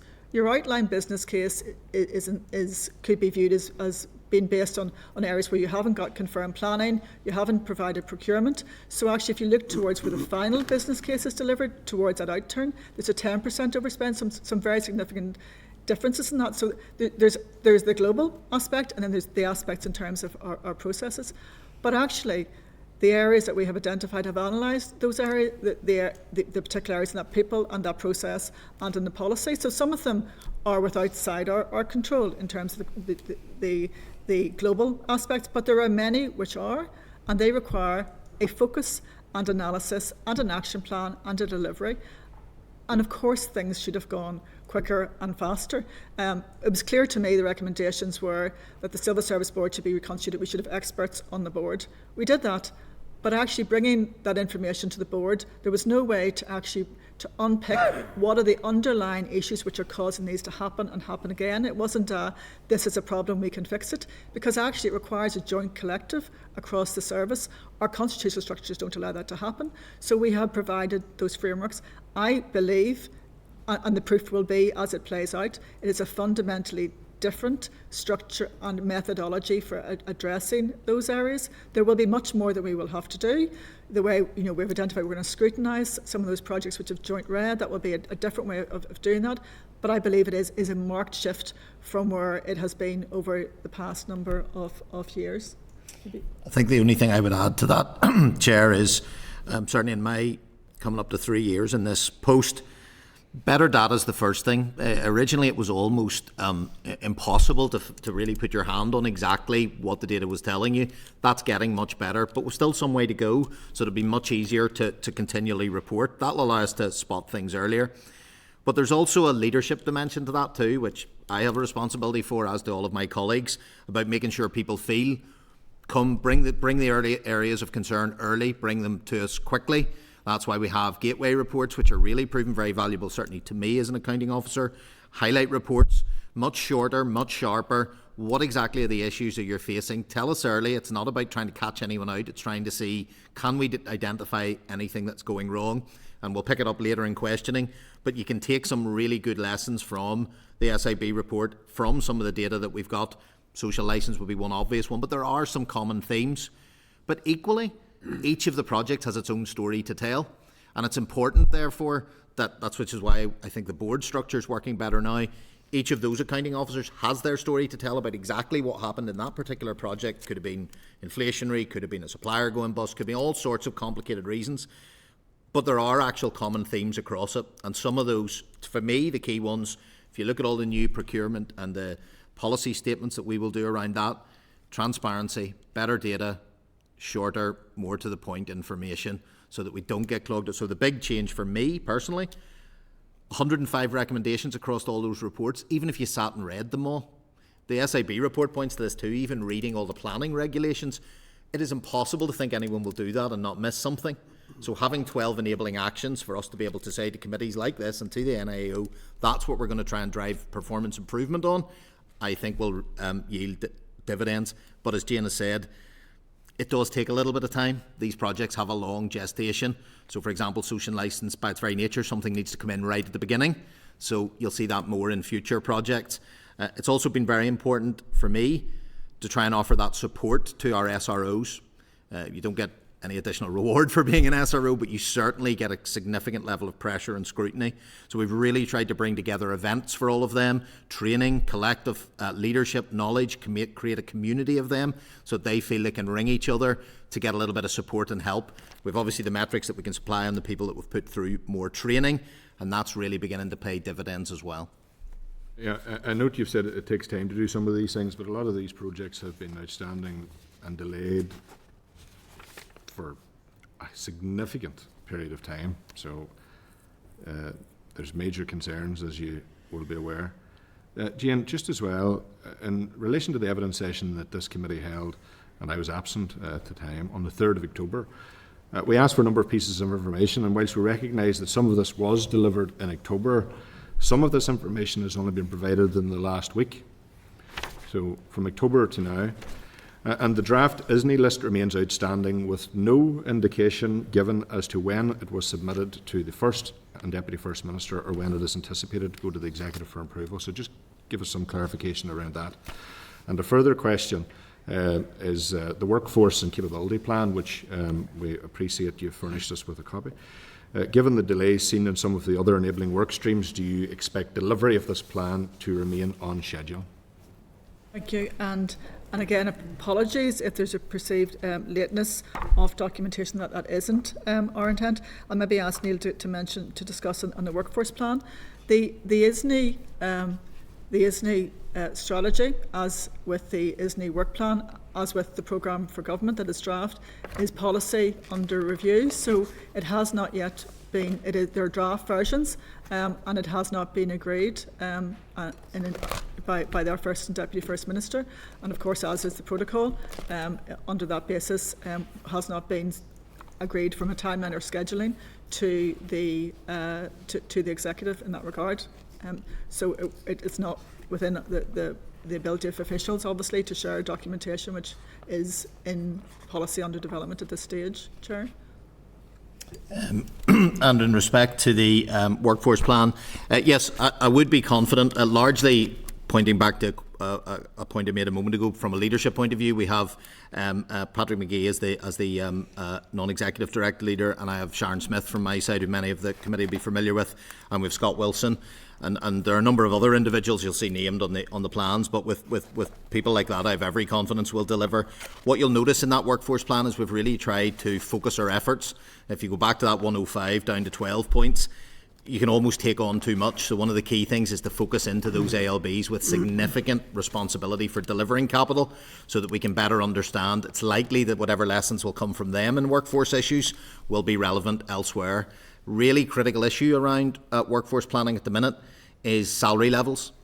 And of course, if as a public service in the widest sense, if we're competing against each other, there is a situation of bidding up wages into an unaffordable position. So it's really important that we look strategically at the workforce issues, rather than just, say, for example, me sitting here and saying, well, I'm only responsible for NICS staff. We cannot have a situation where different COPs are able to offer different remuneration packages, and then that tells you have a different problem, which is the overall quantum of people skilled, and we need to be looking at training and developing, not allowing pay to work its way around that problem. So I think that's the right programme of work, is to do workforce planning around and take a look into those areas that make up the bulk of the capital spend. And then hopefully the lessons will be able to flow out of that for some of the smaller organisations like my own. Okay, I'll come back to a number of points. Just to raise the thing, perceived delay, Jane, it was a delay. The information was requested in October. It is now the end of January. It's taken quite a significant period, so we're not... I'll commit to following up to understand what the cause of that delay was, and again, I apologise, and I'll come back to you with a response.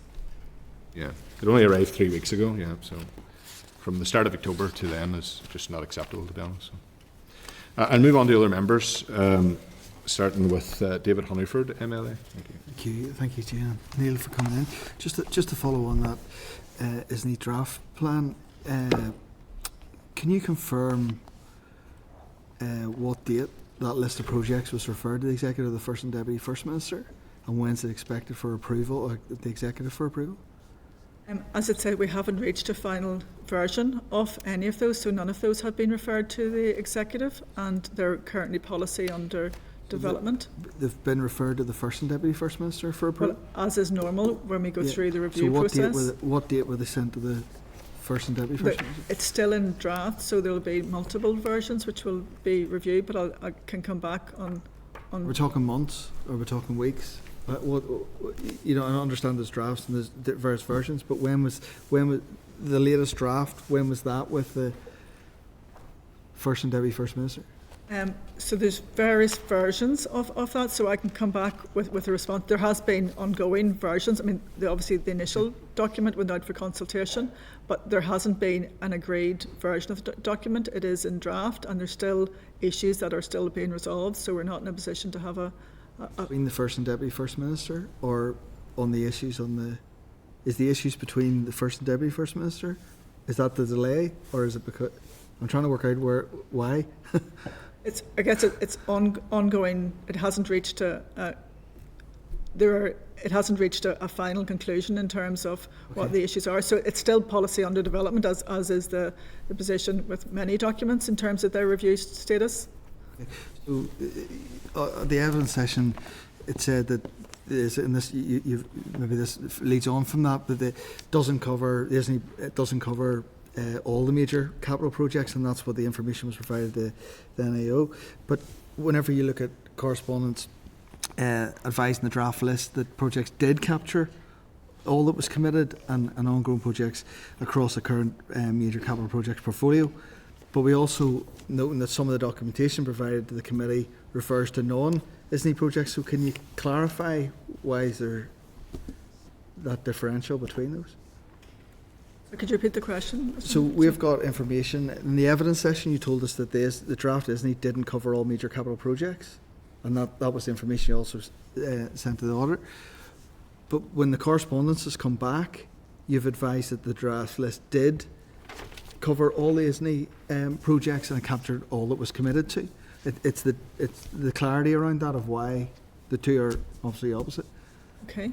So the ISNI will include the major projects, capital projects, so apologies for that. The correspondence is correct, and apologies if that was gave a different impression in terms of the evidence.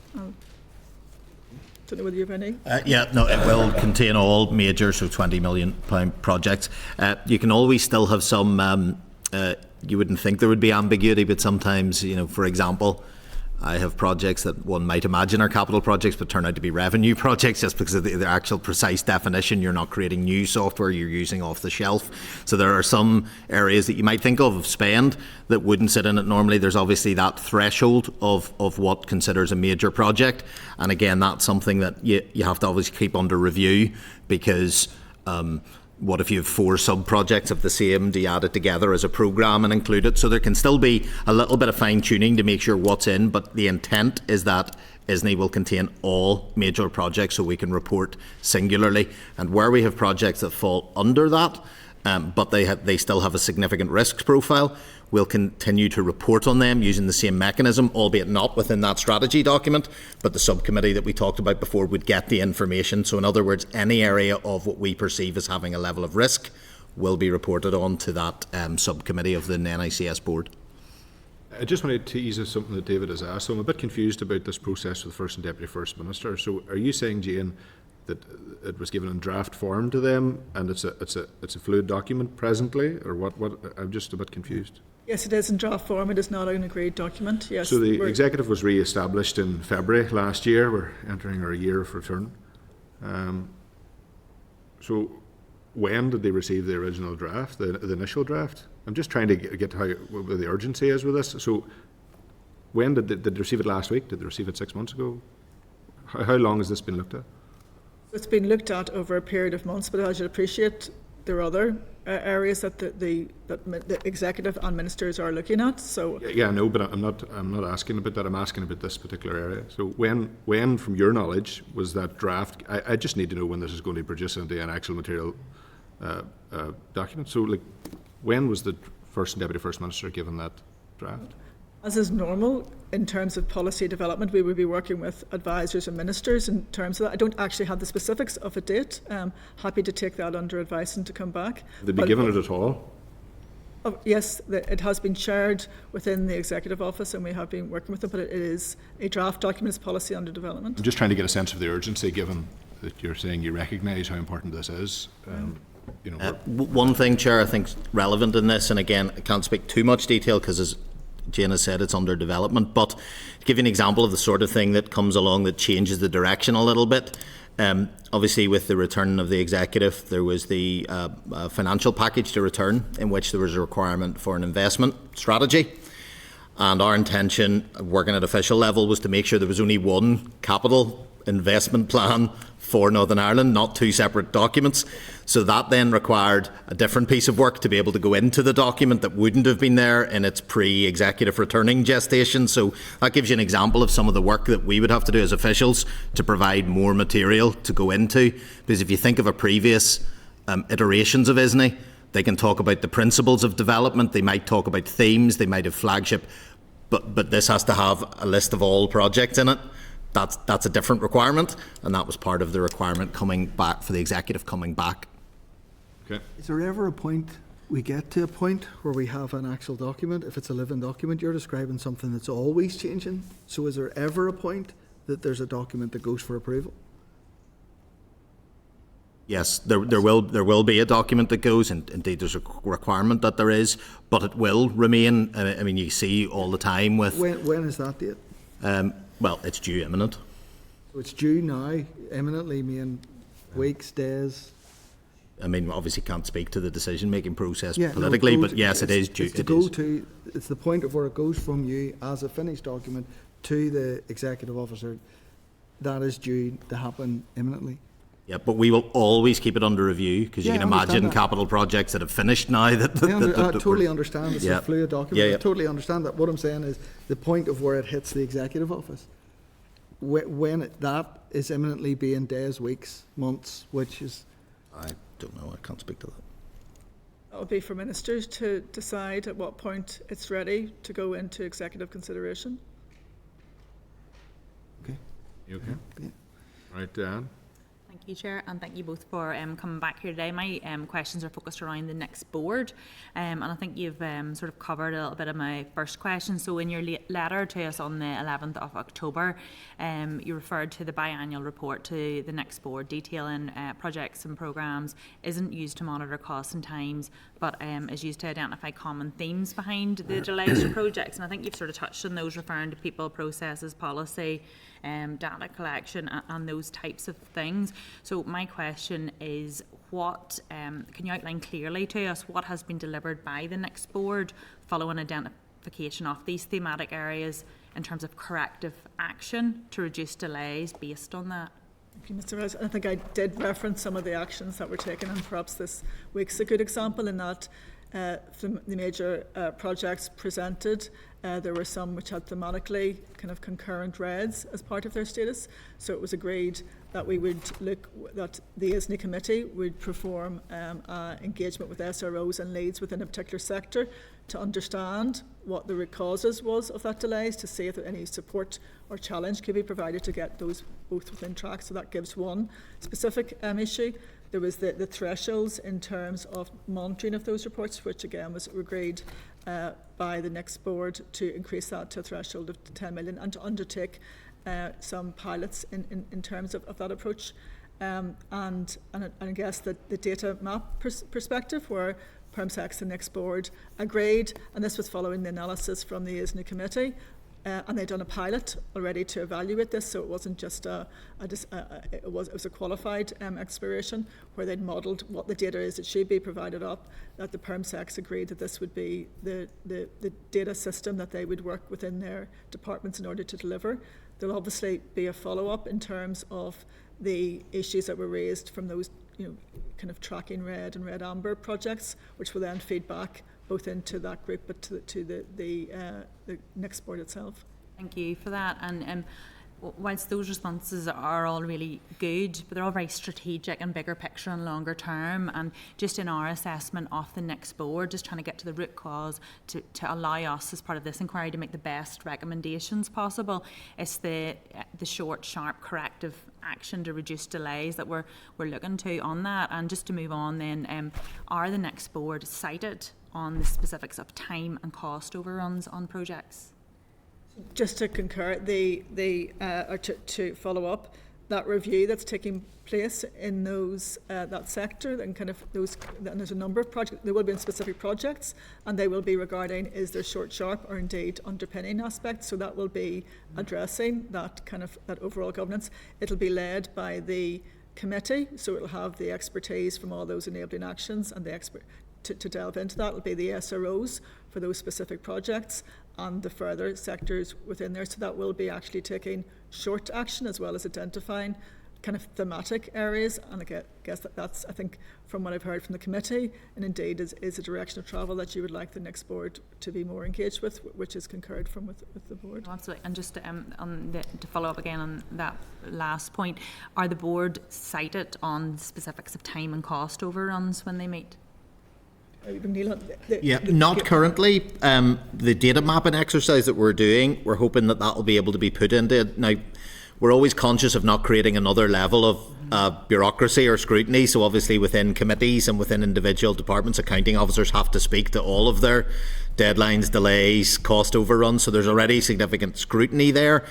But we're looking at the data mapping to see whether there would be common data fields and things that we could be able to bring in a reporting, making this type of exercise easier to do. So, work in progress. We're just doing that data mapping at the minute, working through with COPES where we would get that information. If you look at the new procurement strategy that's coming, big theme of that is all about transparency and better data and better intelligible data.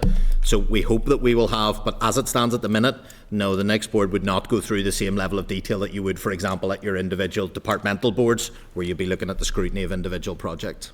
I feel that that's very simple and very important, because we could be talking about significant amounts of time, and we're obviously talking about billions of pounds here. And I think if you're sitting as a board, it's important not just to have the traffic lights, but to have a very clear sight of the numbers that we're talking about here. And if those numbers on time and cost overruns aren't presented to the board, can you explain how the departments are then made accountable for their time and cost overruns through you, Jane, as head of civil service, and also through the board?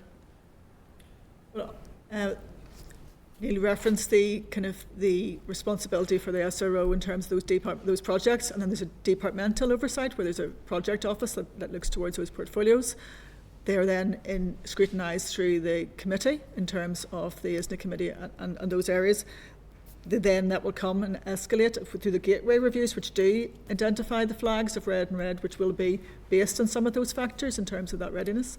And then the further analysis under that regarding the investigation is going to take place. But I guess ultimately the responsibility for an accounting officer is in their responsibility as delivering of those projects and under the direction of the minister. I'm just concerned, and I think the committee is just concerned as to if it stops with the permanent secretary, who is the oversight to that and these huge projects. And you'd spoke in the introductory remarks at the previous evidence session of the need for collective leadership and breaking down perceived silos. But if the next board in dealing with this aren't dealing as a collective with the cost and time overruns, how do we expect to reduce delays and spiralling costs that we continue to see under the current way things are being done? Well, speaking to those points that Neil referred to as well, is the data and evidence to inform those decisions, to actually provide qualification to help and support those. This will be able to provide information that actually will hold departments and indeed projects to account, whether they are being flagged as part of that status, and will also then be able to inform how we manage those issues and mitigate them. But also my role as a line manager, without going over the responsibility of a minister for delivery within his department, we will have information that will allow us to make more qualified judgments on that, which will allow me. No, and it's obviously there's the crossover, there's ISNI, there's the board, there's yourself, there's the departments, and I totally appreciate that. But I'm just trying to get to the root of good recommendations for us to be able to make here in terms of the board. And again, when you appeared with us here in October, you talked about how the board was reconstituted in response to the recommendations. I just want to know how, over these past 2 years, you have evaluated the effectiveness of the next board. So we're currently undertaking an external effectiveness review that's ongoing at the moment. Who's doing that? It's Baker Tilly, and we're happy. I think we shared the terms of reference, but we have now engaged them. They have observed board sessions that will opine on the government's arrangements, and also the composition of the board, the skills mix, relationship to the board and the subcommittees as well. We're expecting the findings to be delivered by the end of March. And within that, you say they're reviewing like the board and the skills mix. Are they also reviewing the information that comes to the board and whether things like cost and time delays should be in the information? They are just looking, so the review of their evaluation of their role and their the governance arrangements and effectiveness of the board, as well in terms of the decision making. So that would include the information that comes to the board and the decision making that it takes as part of that. And then what would be the plans for ongoing assessment and reaction following this review? Obviously, once the findings are provided, we will factor those into how we address those recommendations. I don't want to preempt the recommendations from the process itself. But I guess it's important, again, to have that scrutiny function. I guess recognising that the transition from where the next board was, which was established, was just the head of the civil service and the permanent secretaries, to having non-executives now was a big step. Then also in terms of the structure to have non-execs as part of that, and then further a structure to have a number of subcommittees delivering as part of that. So the need to acknowledge that the transition, but also that there's ways that we need to feed that into to our structures going forward. I think as well, Dan, I think it's really important. It's an often thrown away word, but culture matters. So as a board that is taking more collective thinking, then having reports on areas that are relevant. So for example, I should be going home worrying about even though I'm not a big capital spending department, but I'm a member of the next board. So that setting up of committees, regular reporting of items does change the behaviours there, because ultimately it isn't only about scrutiny, it's about support. It's about thinking about how we can help colleagues if there are challenges or difficulties. And certainly the biggest change I've seen in the last period around this capital area has been that SRO network, where it's been quite a lonely and high pressure existence, starting to create a community of that. We're trying to do the same with the NICS board, where people feel that other perm secretaries are thinking, worrying, concerned about what can we do, what other expertise might we have in another area to lean in and support, so that the boundaries between departments become a little bit less clear. And certainly that's something I'm seeing with, historically would a Department of Finance have been focusing on a capital, because it doesn't deliver any capital projects, or take another area that I'd be interested in around workforce, which I'm sure we'll come on to in future inquiries. You have departments with 10,000 staff and you have departments with a few hundred, but we need all to be collectively worried about workforce questions. So I think some of the changes are both cultural and leadership led, as well as they are the material and the content. But I concur with your view, and that's certainly one of the enabling actions, is what could we get quicker, easier, that we could use to make to provide better insight and better support on. It's hard to do that without the right evidence. Thank you, and that's very helpful just to get clarity on those points in terms of the board. Thank you, Chair. Okay, we'll move on to Tom Buchanan.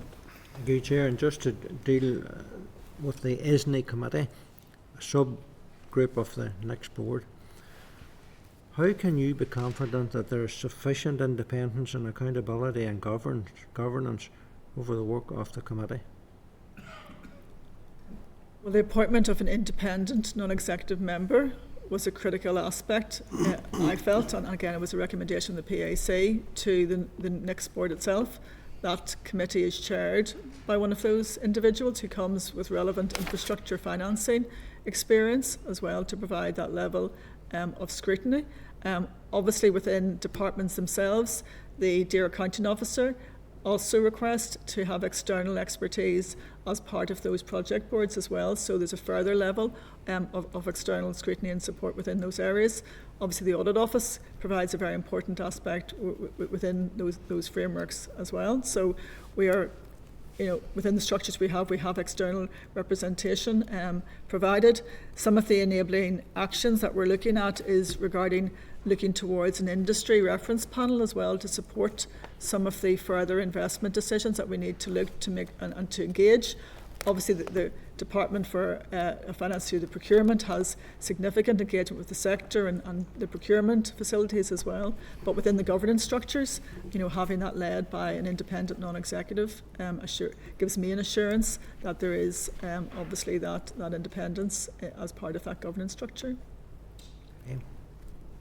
What role then does the ISNI committee play in ensuring departmental accountability for delays and overruns, and how does this feed into the process of the wider next board?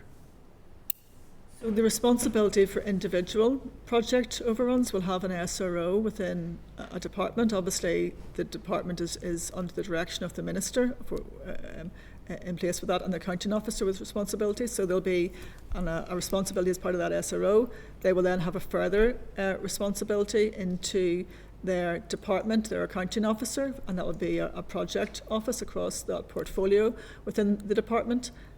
Through that, they'll also be responsible. They are responsible as part of the ISNI committee, which is the major projects, and that information is provided into Department of Finance for correlating those. The ISNI committee itself is proposed once the ISNI strategy is agreed that would become the programme board through the next board for monitoring those. So versus a project by project perspective, there will be an overall responsibility reflecting the executive's responsibility for delivery of the ISNI strategy, and that would be delivered at the next board level, and then with the ISNI committee providing assurances.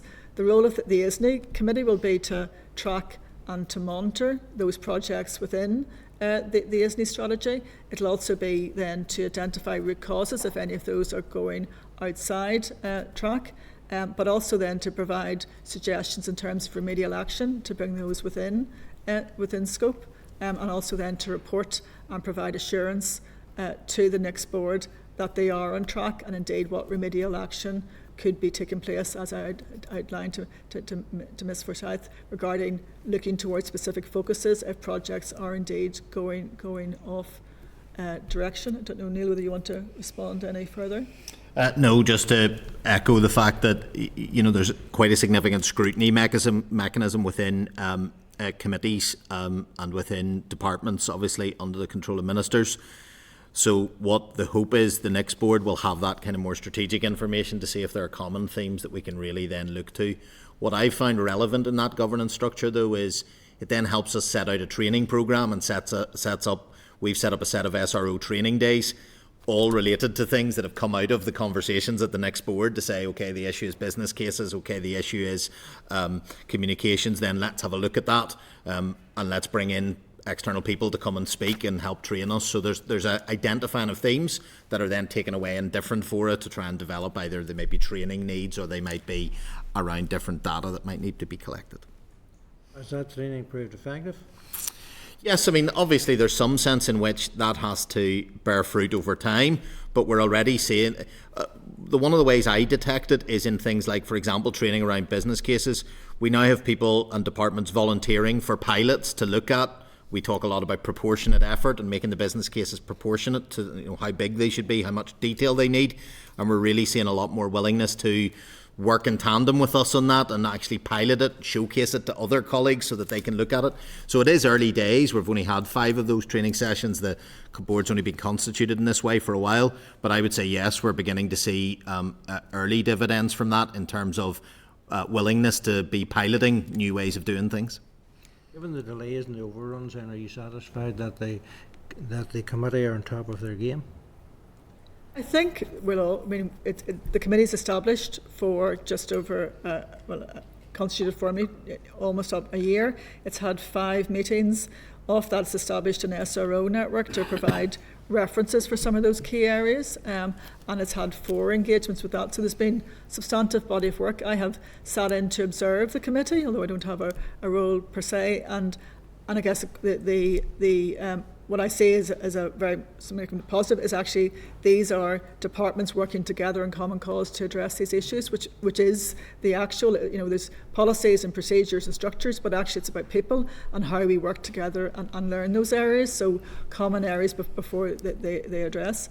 I think it's really important that we're having a review of next board and its effectiveness. It's really important to hear the outworkings of this committee because we are doing something new from what was done before. We are trying to analyse not just what has happened in the past, but looking forward, the level of environmental legislation requirements, even if we addressed all the issues in the past. We need to look forward to see actually what do we need to put in place in terms of addressing those new challenges. How are you measuring progress on that, if any progress at all? So we measure the progress in terms of all the enabling actions. They have a status, what's to be delivered in the next 3 months, what was delivered. That status changes, and those, they meet the month before the next board. That status has changed. There was 5, 4, 5, I'm correcting the figures, of those areas that were amber before. They have now moved into green, which was reported to the next board on Tuesday. So those are being progressed and worked on. I've listened in and I've heard the outputs and workings of those areas. There are specific work streams that are undertaken. The nature of these areas, because we're delivering the enabling action, some of it's discovery, so some of it is actually preempting areas that we need to look at, particularly if you look towards the social licence aspect. And in the Dare Accounting Officer talks about the need to engage with the community in advance of going into a project proposal. There was the procurement policy update by the executive agreed just before Christmas, that needs to look towards that social value prior, during and after. But also we understand that that's not sufficient. It's actually what are the guidelines that go alongside that, because even ticking those boxes isn't going to be sufficient. And you get that by getting the network of people who have done it before, which is our SRO network. You get it by focusing a particular work stream on that. You have them all together. You say what has worked well, what has not worked well, because we know that actually many of our issues is that we didn't have that social licence. We went with a de facto, this is it, and a plan and a OBC and a FPC, but we didn't understand actually the reality of the environment that you were fitting into. And then the consequence of that is the legal challenge that comes with that, which may actually be not at all aligned towards the issue, that the kind of the material fact that the social value, you haven't brought the community with you.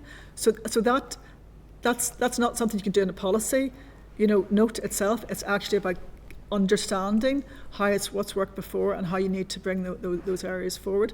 Now, so each of them has a phase perspective. We will learn, we will get things wrong, but actually we are identifying the areas that we know we need to focus on, and we need to have a collective position on those. So I don't know whether Neil, you have any other? Happy to share. We just had a board this week. Like an action plan highlight report, so you can get a flavour. It might help the committee in thinking about whether you think this type of reporting will help us have the level of precision that you're seeking. So we're happy to share that we've just had the latest one there this week, so that might be quite useful for the committee just to see in what type of reporting is coming through as to how we're moving forward each of these different thematic areas. It's certainly more manageable, thinking I can sit here confidently and say I believe we as a board will make progress on 12 actions, where I definitely would tell you we couldn't on 105. So I think at least there's a structure to driving progress that there wasn't before. Okay, and does the committee oversight and reporting arrangements apply to all major capital projects, or only to those included in the final approved list of ISNI projects? To the point earlier, it's all the major projects that are included. So we will be removing the major. We got the report from the major projects this next board, but they will be hopefully integrated into the final document. So we'll have one common set of projects in a common format with common reporting. You okay, Tom? Okay. All right. Colin? Thanks, Chair, and thank you both for your answers thus far. Just a few questions around the ISNI dashboard. And I do note that you've provided members with the dashboard presented to the board in September 24, and then a further update back on the 9th of January of this year. But I'm concerned to note, as the committee, that 3 out of the 4 actions due for milestone delivery provided in the October dashboard have not yet been met. Why is this, and what is the reasons for failure to deliver against these milestones? So I think the report that you provided was the one that was provided in November, if that's correct. since those, it has been updated, and we can provide you revised updates as of the report to the next board, and they're all now green. Mitigating action has been taken to bring them all within scope, so they're all, and in fact I attended that committee meeting previously to go through the feedback from the departments in terms of that. So we're all now to RAG status of green for those actions in the Enabling Action Plan. There are a few Can you forward yes, an update? we can. There's also a few that move because they're contingent on something else. So, for example, some of the work that would be in my area around procurement will depend on the publication of ISNI, and once that's officially, then we will write the procurement plan to that. Same as Programme for Government has some relevance in a number of areas as well. So there's a few are slightly codependent on some other things that are not within the committee's control, but we can give you the latest update of that. In fact, we had an update this week, so we can provide that for you. No, that's great. And then just in around project number 11, and then enabling actions, can you tell us more about the project? Have the terms of reference been presented to the ISNI committee? And what is the next milestone for this project number 11? Yes, so project number 11 is the energy legislation regulatory priorities, and again we have status update which we're very happy to provide to you. So the main focus, the key activities provided during the period from November to December was utility regulator engagement in preparation for the decarbonisation bill, public consultation design plan for rollout of smart electric meters, renewable energy support scheme, engaging on the legislative pathway. There was meetings between senior DFE and DFI officials to discuss actions to increase the flow of renewable energy, and terms of reference developed for the project group, which was a point you raised. The further aspects that they've identified for January to February as the milestones, which will then inform the latest RAG status, is to agree those terms of reference for the 2030 project group. And again, their draft ones are available for policy development in terms of the green hydrogen, energy interconnection, storage, and progress those aspects. So they are due to be, they're in draft at this stage, but due to be agreed in terms of reference in January, February, and those will then be advised in terms of the next RAG status. The committee in general meets about 4 weeks before the next board meets, so it provides the updates in a timely fashion to be reflected in the next board for any action. And then lastly, Chair, just one, there's a real need for urgency in driving change to how NICS delivers major capital projects. The dashboard provided is a high-level snapshot and does not give any sense of the total number of milestones and, importantly, then delivery dates for the overall ISNI action plan. Can you update the committee this afternoon on what is the timescale for implementation of each of the 12 enabling actions, and when can we expect to see impact? So in terms of reporting, there's 2 aspects that are being reported.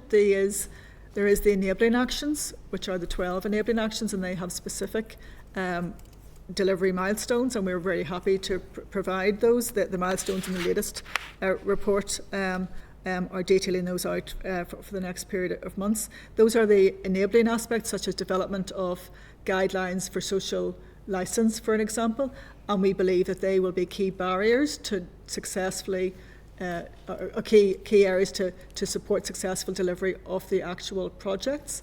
The projects will be provided in the investment plan for ISNI once it is agreed, and they will also be monitored through the ISNI committee and then through to the next board. At the moment, the projects that are being brought to the board for discussion are those major projects, the MPPs, of which we talked about earlier. There is a further scrutiny exercise in some of those areas which have a red flag status. So there would be the updates in terms of, to summarise, where the enabling actions are, which we can give you, the status and timelines for those deliverables, but then there would be the timelines for the actual projects themselves. Neil, do you have any? Just to say again, I think one of the key areas for which the outworkings of this PAC report will be very relevant for us is around the monitoring one, about what level of detail we're working through that at the moment. As I say, not trying to duplicate, but this will provide the monitoring and assurance around the ISNI when agreed, and we're looking into what level of detail of data we're going to report on, how we're going to monitor that. So again, the recommendations that I'm sure you will have will be relevant for us in that regard. Conscious again of not duplicating or repeating work, we're trying to make sure we've one data system, one that SROs can directly enter data into. SIB are helping design that for us, so there shouldn't be duplication of effort against what departments are collecting as well, so that it doesn't become another bureaucratic process. But that number 6, monitoring and assurance, is clearly something I'm sure the committee will have thoughts on as to what data you would expect to see in that future monitoring report, indeed, if that was being made available. Just to pick up before I come on to the next area, which is social licences, going to be picked up by Colin Gildernew. You've said a lot about improving and projects or in terms of milestones turning to green lights. When can people in the street, ordinary people in our society, expect to see the benefit of these improvements? And further to that, if you could pick one project now as an example for this committee, could you pick one and outline what improvements have been made?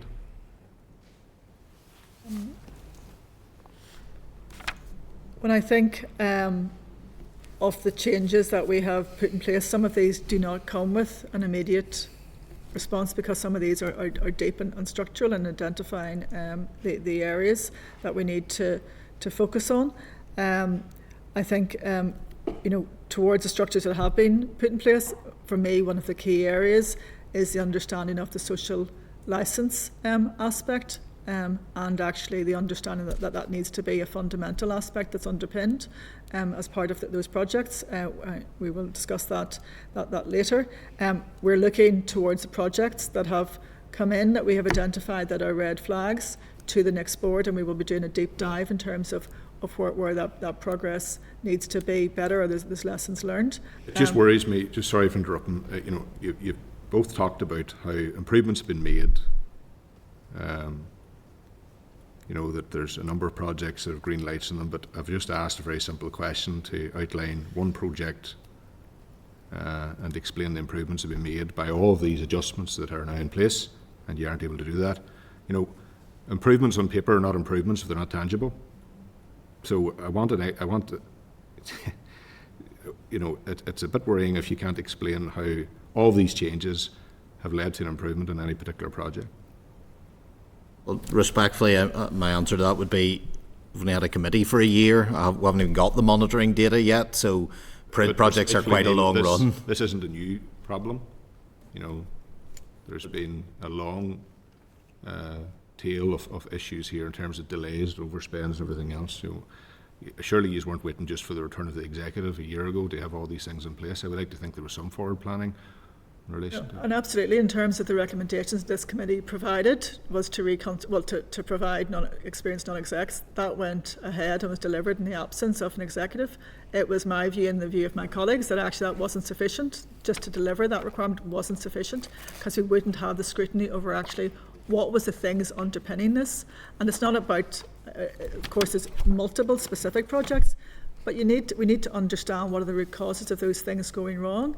I've no doubt about that, and you have been very, very good at giving us all of the examples of how it's improved, but you can't explain to me how we can see any tangible improvement that is going to be picked up on the ground by the taxpayers and the ratepayers of our community who are paying for these delays.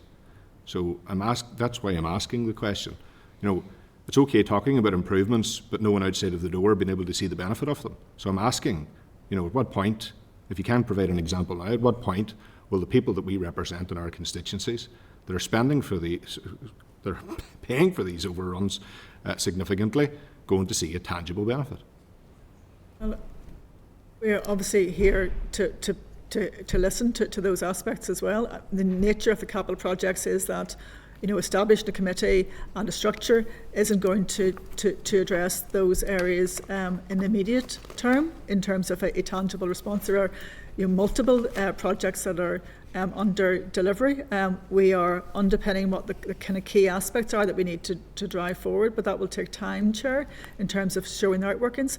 And I guess also it is very difficult to identify where things that might have happened haven't happened in a retrospective perspective. So, we always need to provide further improvement and enhancement, but actually what action has been taken that has stopped things happening is a very difficult reverse argument to prove. I guess also to look towards those cost areas and the difference of the budgets. Some of the areas is actually how we monitor that outset. So of the 3 billion we talked about, it's an outline business case. It's not the final business case, which represents when you've gone through planning and procurement. There is a 10% overrun. So sometimes the money is what was on paper, but actually the establishment of what that actually outturn isn't based on the real perspective of when a project was costed, and it only gets costed at final business case. That outturn difference is around 10%. But absolutely, there are key aspects that need to be driven. Planning, social licensing being key areas of delivery that need to be focused on. We are endeavouring with everything that we're doing, and beyond what in creating structures, whilst we had no executive as well, to actually drive forward. So we are not waiting for direction but we will also take learnings from this review at this committee of what we need to factor in to do better and to do more of as well. I would say just a small remark as well. There's a lot of brilliant work being done by a lot of brilliant people delivering capital projects. Understandably, our focus is in the ones that overrun, and that's what we scrutinise, and we look at high-risk projects. A lot of the brilliant work you wouldn't necessarily see unless you were in one of those capital delivering departments, and hopefully our citizens are seeing the benefits of a lot of that capital investment at the minute, because what we don't want to do is create a system that's so fearful it won't develop projects for fear of, well, the world will change when it happens. I spent a lot of time talking to colleagues around the procurement side, and our nearest neighbours in Ireland or UK have, I don't have a comparable report to put to it, but you could all pick the projects out who have the similar capital overruns on hospitals, on transport networks in other jurisdictions, war in Ukraine, inflation, there's lots of reasons, but actually there are many projects being delivered and delivered well. We had the privilege of being in the new Grand Central cost overruns. I can't speak to those, not my department. However, sitting in it was a privilege in terms of looking at what a facility this place now has, and you would want to think that that speaks to what we can do on the capital side. Yes, it's one example and it's a positive one, but there's also many that are not so positive and are not to be proud of in any way, shape or form. Our role is to ensure good value for public money, and there's major problems, as you are well aware, that needs to be resolved. If we can't see a tangible benefit to the changes that you have now outlined to this committee, then what is the point? And secondly, it's okay talking about traffic lights and all of the internal lingo that goes with these processes, but this is about what the public see and what their benefit is for the well-invested taxes that they pay. So we really need to be clear about what we expect when it comes to outcomes. It's okay having traffic lights with no cars on the road. The traffic lights aren't much good, are they? So there's issues here. When we undoubtedly review this again, I would like to hear of an example, a tangible example of how these changes have actually led to a benefit and not just wasted time. Otherwise, this is a waste of time. Sorry, Chair, if I may respond. Yeah. I'm acutely aware this is about the people that we serve and making a tangible benefit, and being in Grand Central, being in Ulster University and massive from in areas where there has been deprivation, the regeneration effect that has had, the fire and ambulance service in the centre, it's been developed, and they make tangible differences, and that is why we are so focused in trying to understand the areas that we can make difference. I guess when you talk about the kind of the traffic lights, those need to be based not on anecdotal information. They need to be grounded on actually what did go wrong, and then when we report them, they need to be based on real data, real-time data, and consistent across all these projects. Because you, I'm sure, like me, can get swords of information which actually tells you very little in terms of interrogating that information, and there'll always be a reason and errors. So we need to understand what are the core things that are keeping happening again and again, which is the enabling actions, and what is the reasonable set of data that we need to hold account to those. Now, some of them may be to do with kind of things outside the control, but some of them won't be. And I guess it's that data and evidence base, and then we need a structure to hold to account and a mechanism. Now, we are at the foothills of that, and I have to be honest, and there is more we could and I probably should have done, but actually that is what we are endeavouring to do, because it matters to people, it matters to the economy, and it matters to all the lost opportunities that are there as well. I can feel many of my permanent secretary colleagues shouting in my ears, telling me what project I should cite. Obviously, DOF doesn't deliver a lot of capital projects, but it would be disingenuous as well for me to say that even the ones we've referenced, that the committee, I mean, it's not been there that long. Our new structures, it will take time, and most of the reasons for those successes are for very brilliant, excellent people, for which I certainly wouldn't want our committee structures or myself to take any credit for. But what we can do is make sure they feel encouraged, supported, that we learn the lessons from the good as well as the bad. And that's why we went, for example, as a board there to see, so they could tell the story to us about how they'd made progress, give them all a little bit of a lift, and then think, okay, is there any lessons from that we can take forward? So there would be colleagues of mine who deliver a lot more capital would be itching with a number of examples, but I think it would be wrong for me to try and trace any claim back to a fledgling committee and a process. And hopefully when you look back again in years to come, it will also be clearer and easier to evidence where that progress has been. Thank you, and thank you. Appreciate the answers and engagement. And I have to say, I welcome the fact that social licence has indeed been peppered throughout there, and that's to be welcomed. However, I still retain a wee element of concern, which I'm going to try to dig into now. And in that sense, I'm going to slightly switch the order in which I'm asking the questions. I'm going to ask the second question first, the first question second, and I'm sure you'll be delighted to know the third one will still be third. I've written that down. So, I suppose the first one, I'm concerned that the two are getting, social value is getting conflated a bit with social licence. They're very different things. Yeah. So what is your understanding of the difference between social licence and social value? Yeah, it's really important difference, because we have a method of social value is something you can contract for, you can measure, you can codify, you can quantify, and we do have social value within contracting and ways of measuring that. But social licence is something very different, as you know, and something that's almost more. It's about permissions. It's about collaboration in the fullest sense. It's more like a philosophy than a policy in the way social value would be. Social value is within it, but actually social licence is something very different. It's about the reason it's been peppered in a little bit is it's certainly been one of the things that's most I've certainly learnt more about as I've gone along. When you're involved in public service, you can think about what you do in consultation, and that's not what social licence is. It's a much more engaged programme. It must start very, very early in terms of talking to the communities, talking to the people for whom any investment will impact, and see what they would hope and wish from it. It doesn't solve all. When we look at the evidence from elsewhere, and I point members again to the SIB report, very helpful in this regard.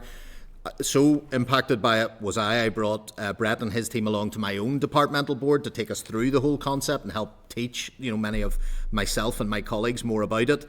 And it really is a very different thing to how I conceived it about running consultations and engaging with communities. Very different thing, thinking about being involved right at the outset. Looking at the evidence from elsewhere where it's done well, France or Canada, they still run into challenges, as you would expect. It's the right and democratic process.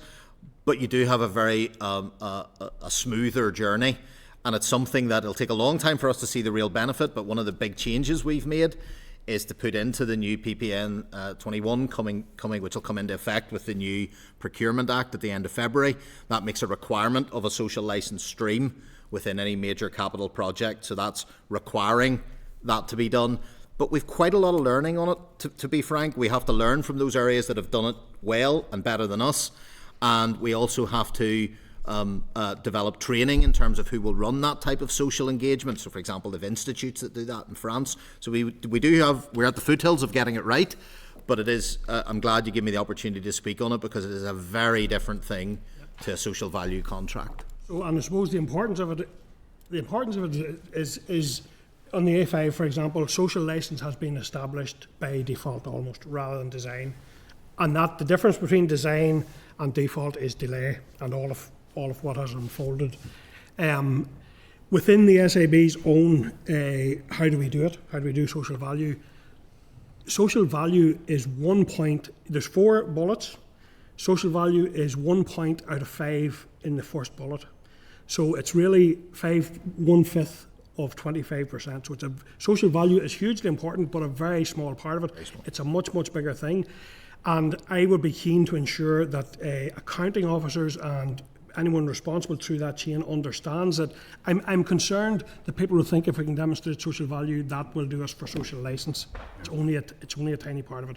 So how are you going to ensure, and I take it it's a journey where we can't just create it overnight, but how are you going to ensure that the understanding of the breadth of it and the importance of it is right there throughout the entire process?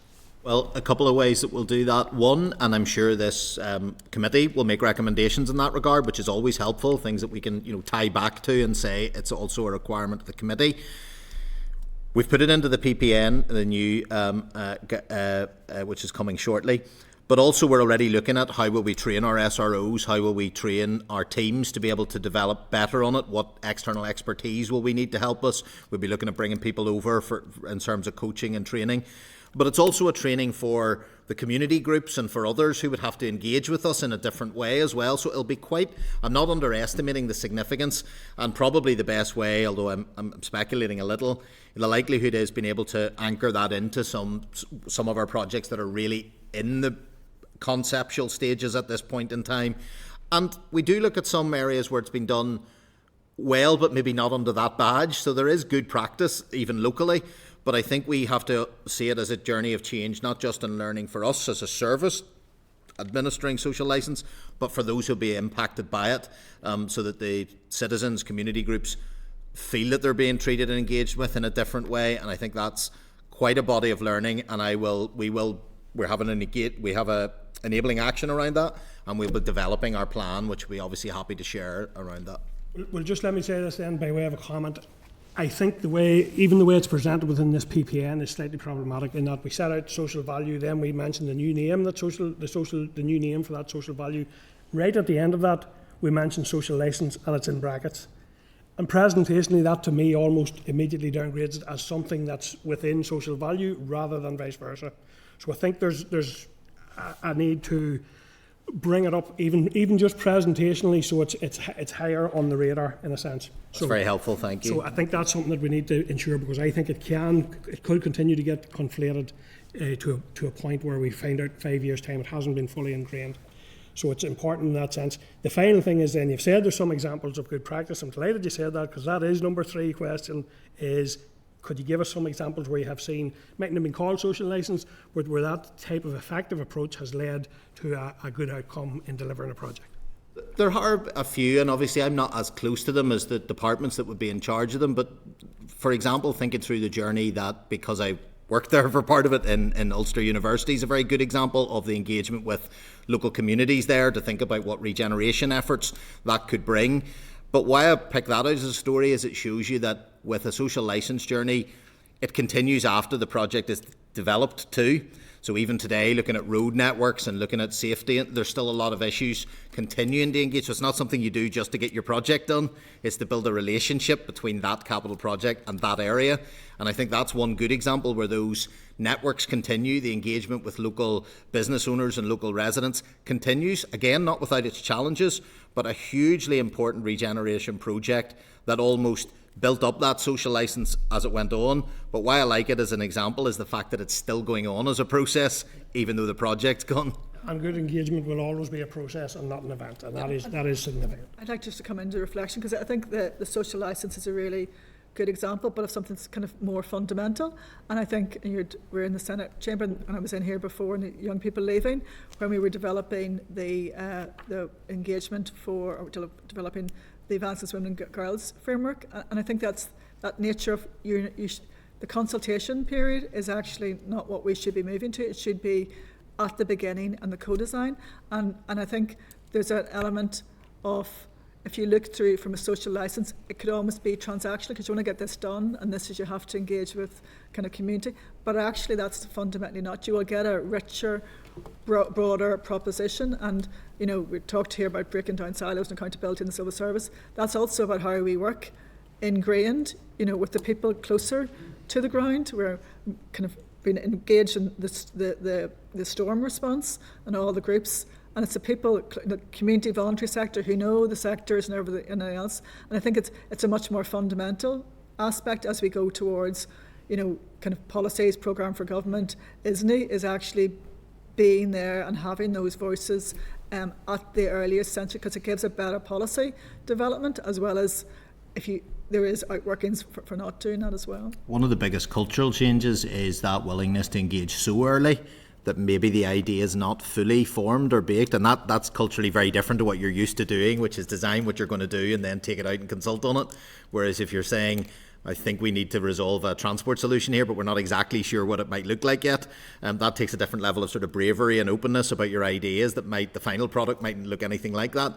And that's the sort of type of behavioural change I think we need to have, as well as just putting it into legislation. And I think the reference to bravery is important, in that I think the system sees that as a huge challenge. We're exposing ourselves to all of this churn and change, and it's not as controlled as we are maybe used to. But actually, there's real value in it. You could pay thousands and millions to consultancy firms when people in communities or in particular areas will have the understanding of the difficulties and often the solutions, and they're prepared to give them to you virtually for free. And that should be an inherent part of all the processes. I would have liked one under ISNI projects, but I'd be expecting the next time we come back, we'll be definitely seeing something in black and white around social licence in ISNI projects and how it's hardwired in there and across other departments. Thank you. We appreciate that we're running over time, but we have a number of questions, Neil, in relation to the RHI implementation and outstanding inquiry recommendations, so we're going to touch on a few of those, so okay, if that's okay. Just one, in a letter to you dated on the 24th of October, you were asked whether there was a plan in place with defined timescales to ensure that the remaining inquiry recommendations are fully addressed. And in the response received by this committee on the 6th of November, you stated that officials would be shortly putting advice to the Minister on how best to make progress on that particular matter. Given that we're now 2 months on, can you give advice on whether this has happened, and is there now a plan in place with defined timescales for the implementation? Yes, the advice has been provided by myself and my officials to the Minister to consider for her feedback, thoughts, and then hopefully onward to the Executive. So yes, that advice is now in, and I'm confident that if accepted in its current guise, I'm hopeful that will give us a plan to complete all of those actions that will be agreeable with the NIAO. Okay, and just in relation to the plan overall, and based on that plan, what date do you expect all outstanding recommendations to be fully implemented? I can't say that yet, because some of the things that we've recommended require the Minister to decide whether she would take a particular approach to, and then obviously the timeline will follow from whatever particular decision that she takes in terms of the recommendations. So some of them around policy areas and things will take quite significant time, others can be done a little bit more quickly. I think one of the key things in some of the RHI follow-up findings was some challenge for us in getting things that would be auditable. In other words, that the NIO would be content. They weren't unhappy that we hadn't made the actions, but we couldn't measure them in the way that they'd hoped for. So we're very hopeful that this plan, which as I say is with the Minister, will hopefully lead to a roadmap to complete the last of the recommendations. Some of them, I would say, Chair, to be fair, we'd have probably wanted to be going further now, and they'll find their home in other things like our people plan, for example, and strategy. So we're hoping to both be able to close off those recommendations, but also take the spirit and the ethos of some of them. The world's obviously moved on a little bit, and take what sorry, it's a bad phrase to use, but what we expect is you would think if you were writing that today. So we're not narrowly focusing and just saying close that for the sake of closing it. We're hoping that some of the recommendations we make to bring those into constant review in a new strategy forum, like for example the people strategy that's under development, will hopefully give them a little bit even more than what was originally set out in the RHI report. And when you receive those timescales, you'll update us? Yes, absolutely. Okay, yep. Thank you. Padraig de Largue. Anton mute himself, I think. Broadcaster just going to sort him out now. Broadcasters are sorting out. There's the mic on. Yeah, hopefully that's a couple of times today. I think I've had difficulty, but hopefully you can hear me now, is it? Yeah, loud and clear. Thanks very much. Well, look, thank you for your presentation and your answers so far as well. And I know that I want to touch on kind of root cause analysis, and I appreciate that that's been peppered through a lot of your answers, so you may be covering some ground. But just in terms of that, SAB have completed the review. Obviously now, can you talk us through the main findings, and then importantly, I suppose, what needs to change in that as well? Yes, thank you, Mr. Draghi.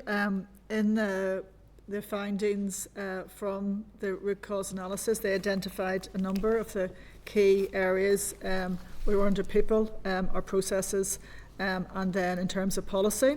So those form the 12 enabling actions, of which we have now identified owners for each of those, and those are now being monitored with action plans in the committee, and then further brought to the next board for governance. So the first two were regarding the infrastructure profession in itself and the plan for the public and private sector to support many of those areas, and that has been a theme that's obviously been raised by this committee, but also identifying with the relevant sectors. And we've engaged through some workshops in this regard. We worked with some of the top 6 ALBs, which I think represent 60% of the capital spend, to identify what the key areas they had in terms of recruiting external expertise and the HR policies. Under the process aspect is the business case process. Again, there was a workshop that was led as part of the ISNI committee. I think it was 105 attendees at that committee, looking towards what the common areas and issues that were identified through the business case process. And I guess some of it picks up on some of the themes that came up through that areas is that there was a view that was a focus more on the process rather than the outcomes, and I guess the lack of monitoring of the timelines for approval of those processes, and a need to make sure that that's more focused. Other areas included under process the planning system, both the short-term planning improvements, but also the long-term planning improvement plan, which is obviously under the direction of the Department for Infrastructure. Mountain insurance was also then included, and proportionate project management aspects of that. So that also looked towards then the data map, which again was to replace the other monitoring and reporting arrangements. A trial was done for that aspect on the City Deal, Growth and City Deal project, and it's a live database system that's been developed in NAC for agreement. That was agreed by next board to use this vehicle for both historic projects but ISNI projects going forward. Procurement, again, there was a meeting of SROs in terms of the integrated procurement plan. And then under policy, and I'm sure Neil will want to come into all of these in much more detail, but look towards the aspects of policy in terms of risk and guidance and proportionate for risk assessments, in particular the social licence aspects, funding and finance. The funding needs identified in ISNI far outweigh the funding that will be available. So looking towards how different funding structures can be addressed and how they might be financed. I think there's about 7 billion estimates for maintenance in itself as part of the procurement plan, but looking towards areas, and that could include access to different funds, but also different borrowing powers, for example, for the housing executive. There we have also looking towards the Scottish model. We had a meeting with the investor panel for Scotland a number of weeks ago to understand what they are doing. So we have that collective learning and indeed having some industry reference as part of that. Infrastructure planning was the 10th area identified, and that long-term infrastructure needs assessment, that 7 billion that you need for maintenance, and as well as the overall aspects. But I guess acknowledging if you're building a house or a new school, it needs the water infrastructure behind it. It needs the power infrastructure behind it. So how and the road infrastructure as well. Core areas in terms of decarbonisation are looking towards the changing legislatively and regulatory environment to reach our 80% of energy by 2030, and what may then indeed need legislative change within the confines that we're delivering. And then also then the last area was the working with the sectors to coordinate the adoption of those standards and qualifications. So that provided, I guess, a very brief summary. Neil can go into, and we agreed to provide the highlight reports for each of those that has been reported to the next board, which goes into who's the project lead, what are the project objectives, where the deliverables are for the different phases, the key activities that have been undertaken, the key activities for the next 2 months, updating the milestones and resourcing and risks, and also the status. Can I just jump in Yep. and just between you there, if that's okay? Because I just think it's probably a better point for the next question. Just if you could touch on it, just in terms of the recommendations which you've mentioned, have those been agreed by the next board? All of them? Yeah. Yes, as Jane alluded there, the each and all of those, we find that, or certainly I find that quite a profound and excellent report.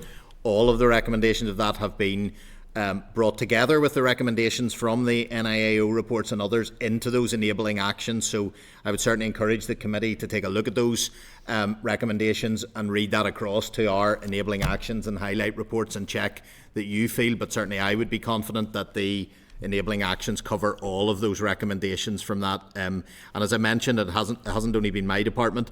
We've brought in Brett and his team to present to my board because of the profound nature of some of the findings in that, and indeed some of the authors of that report remain involved through SIB on the work that we're doing now.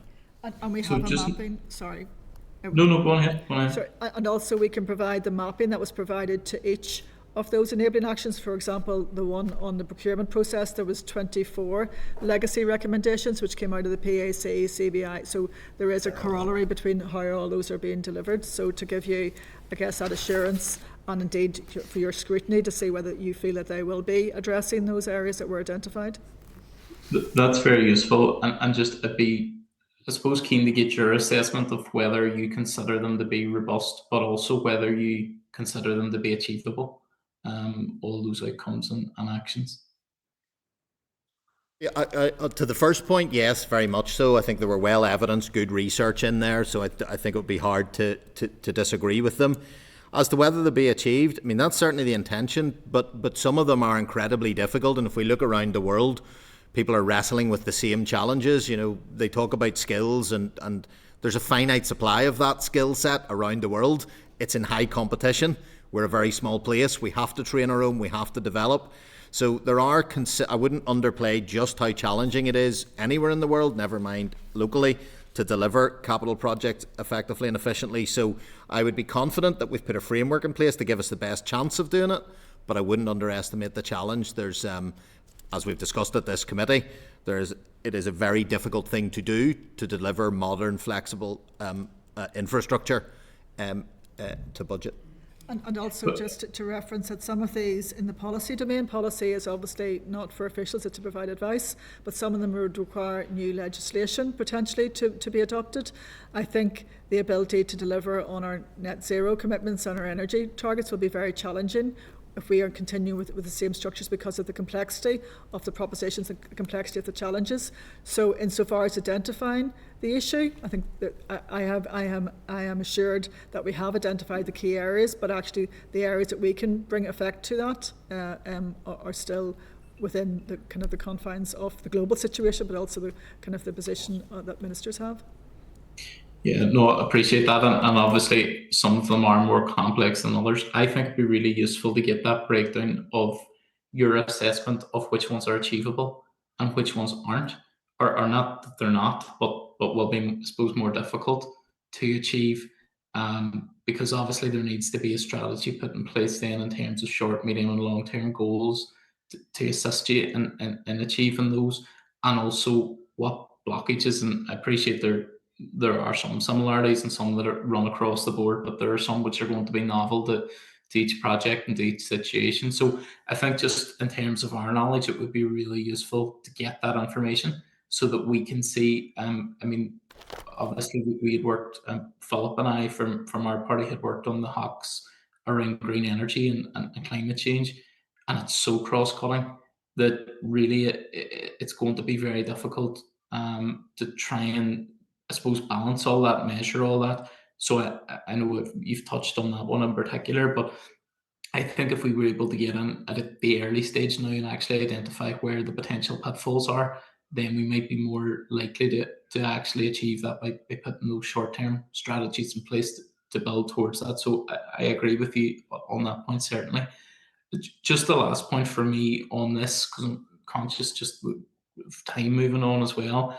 There are numerous reports that have highlighted the fundamental reforms which are needed.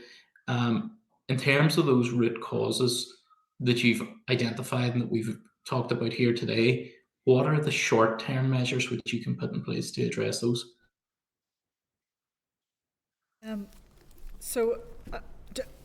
I think to qualify in terms of the enabling actions themselves, some of them don't come with an overall programme plan as this is the end game, because actually some of those is actually the discovery phase, because we need to consult with all the ALBs to unpick the issues. So that's the thematic area that we know we have issues in terms of our skilled workforce, and that we need to engage with our ALBs to understand the skills and sets they have provided.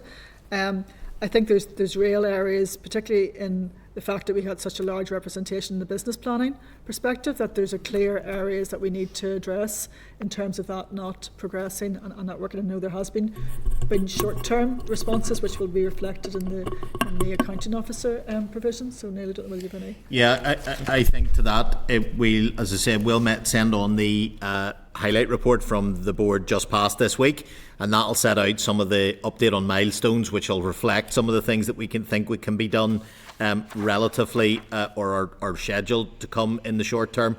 Some of them, as you've identified, are clearly very long term around some of the skills requirements and things, but there are small, and I would point to things like the new social procurement policy note. I would also point to things like the Procurement Act coming in. So there are some things that will come in that will allow us to accelerate some of these actions.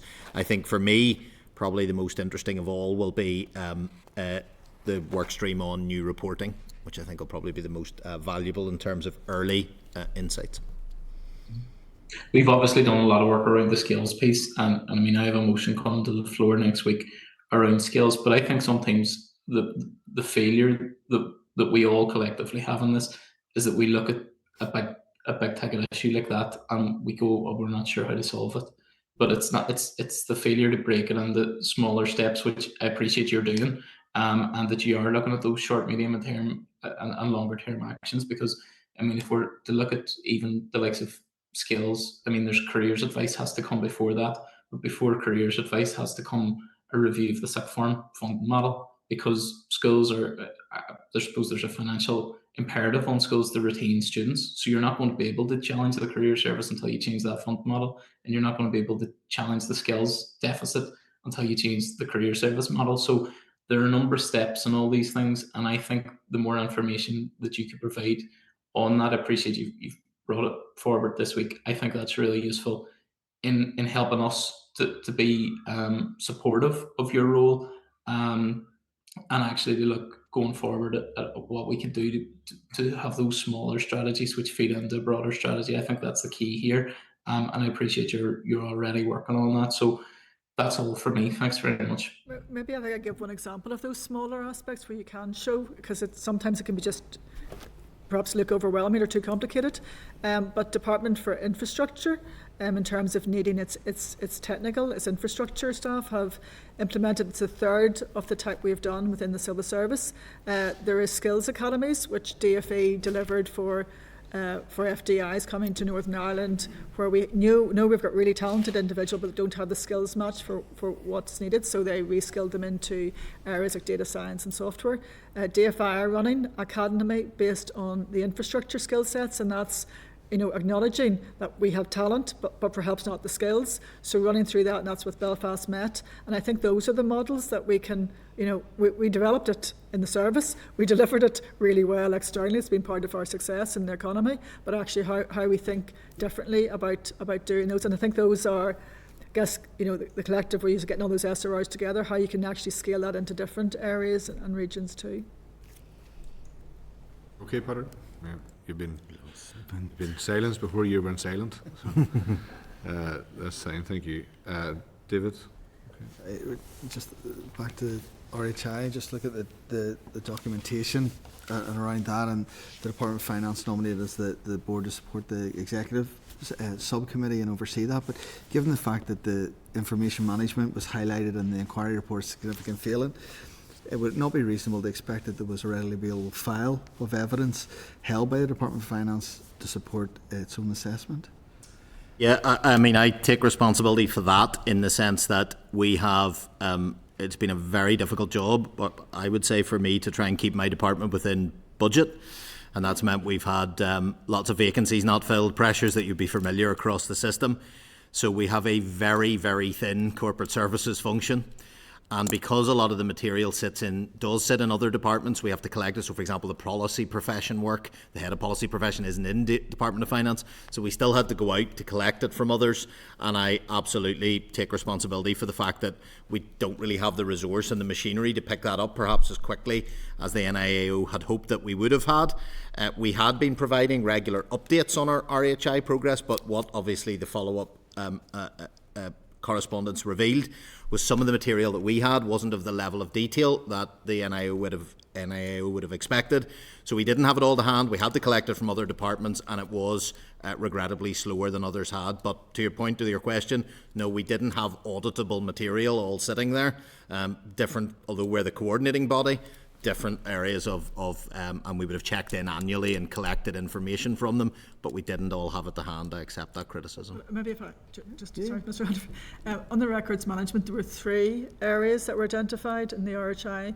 2 of those were achieved. The third is towards the audit, if the information has been provided. There were issues that were found also in terms of the COVID inquiry and areas that we identified and took action for afterwards. Through that, we introduced mandatory record management online training for all civil servants.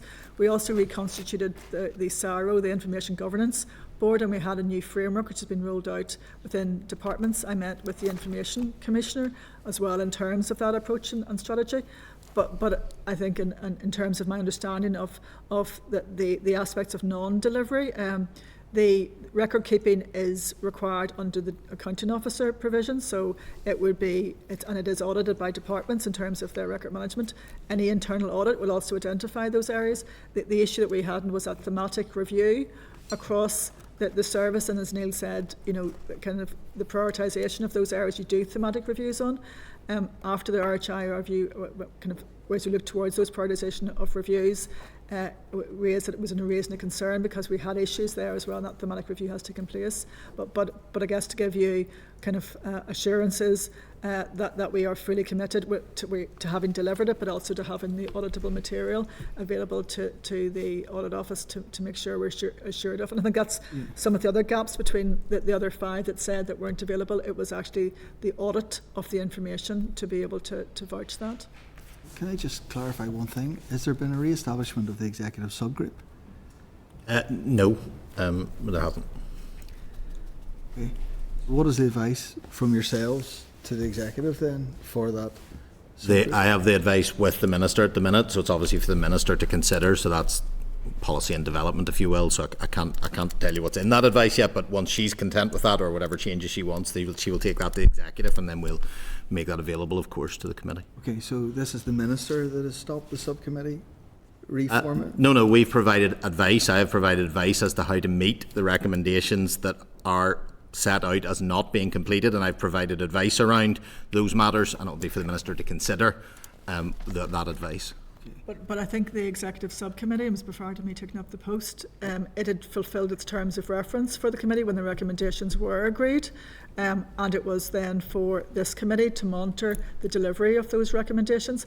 In the absence of having committees, I actioned updates to the next board of where we were in terms of the RHI recommendations, the last of those being I think last January, in advance, and obviously hoping for the restoration of the executive. I think they were presented in March. It was our view we had fulfilled the actual requirements, but obviously we didn't have the vouching information there, and that's why it's obviously really helpful to deliver that. So I guess executive committee wasn't stood down; it had fulfilled those terms to stand up. There's again. no plans for it to be re-established. It'll be for the Minister to consider the advice. Okay, a couple other things because you just pricked me. So.